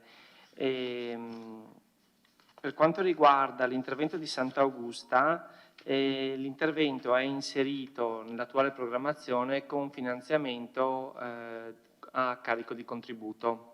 Okay? Quindi questa è la fonte di finanziamento dell'intervento, regolarmente iscritto nella programmazione. Tuttavia, qualora è prevista una deroga e poi non si sa se questa verrà prorogata, quindi, ma comunque fino al 31 dicembre 2023, è possibile procedere alla progettazione, a questo punto esecutiva, anche se non si ha l'intero finanziamento dell'opera. Questo è un tema che abbiamo già affrontato in questo Consiglio Comunale. Quindi cosa facciamo con questa variazione? Viene ridotto di fatto il contributo del privato, che viene sostanzialmente traslato per una parte nel 2024 e per il valore di 107.000 euro che si prevede sia la spesa per la progettazione, viene applicato avanzo d'amministrazione. E quindi per poter procedere con la progettazione. Per quanto riguarda l'Areocampo, diciamo che è una sistemazione contabile più che altro, perché ne abbiamo parlato in commissione. Esiste una convenzione tra CATAV e Comune, che non riguarda l'area intermodale ma è un'altra, sostanzialmente questo riguarda direttamente la convenzione, che in luogo del pagamento dell'affitto CATAV si è impegnato a svolgere dei lavori sull'area. Naturalmente questo è un concetto a cui io tengo molto, che nel momento in cui non si possono compensare le partite, ecco, questo è e questa è la ragione per cui viene messa in spesa, in parte investimento, la quota dei lavori che CATAV ha fatto, e noi avremo nella parte entrata e non c'è in questa variazione perché era già prevista, avremo l'affitto, la locazione dell'area in questo senso, insomma. Da qui il conteggio 107 più 45 si arriva ai 152 di avanzo applicato, insomma. Grazie, dottor Sarri. Vice Sindaco, prego. Riguardo alla domanda riferita al percorso per l'eventuale teatro, le dico solo che prima di tutto vanno risolti i problemi urbanistici. Ok, quindi quella è la priorità e quello vedremo che percorso faranno i nostri uffici. Poi, per recuperare le cifre che mancano da quell'avanzo, io ho le idee ben chiare tramite una revisione delle entrate e delle spese di dove recuperarle, ma quello sarà una cosa che avverrà dopo aver risolto i problemi urbanistici. Grazie.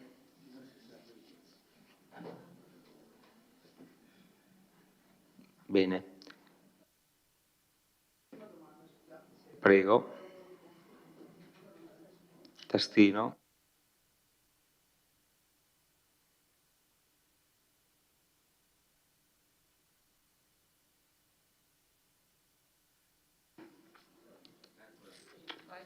Ecco, rispetto al PNRR per la discarica di Forcal, il 1.200.000, quasi 1.300.000 euro, è contemplato anche la questione il riferimento che facevamo la scorsa volta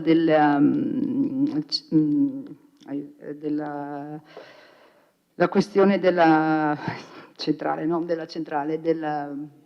Esatto, della comunità energetica. No. Cioè, esatto, infatti volevo chiedere questo. Questo è un finanziamento solo per la sistemazione, chiudere la discarica. Ecco, vabbè. E quell'altro discorso sta comunque andando avanti. No, cioè, eventualmente da rivalutare. Chiedo. Sì, grazie, scusi, Sindaco. Certamente sì, come opera però è successiva e può essere fatta esclusivamente su un'opera chiusa. Bene, allora dichiarazione di voto. Non ci sono dichiarazioni di voto, passiamo al voto.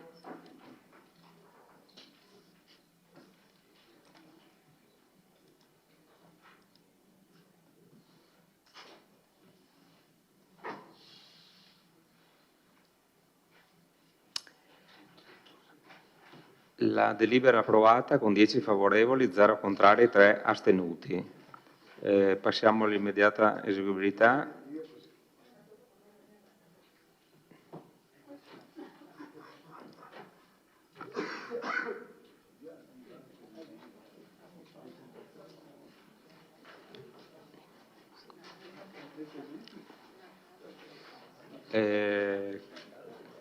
Consigliere Balliana, ok, good. La delibera è immediatamente eseguibile con 10 favorevoli, contrari 0, astenuti 3. Buonanotte a tutti.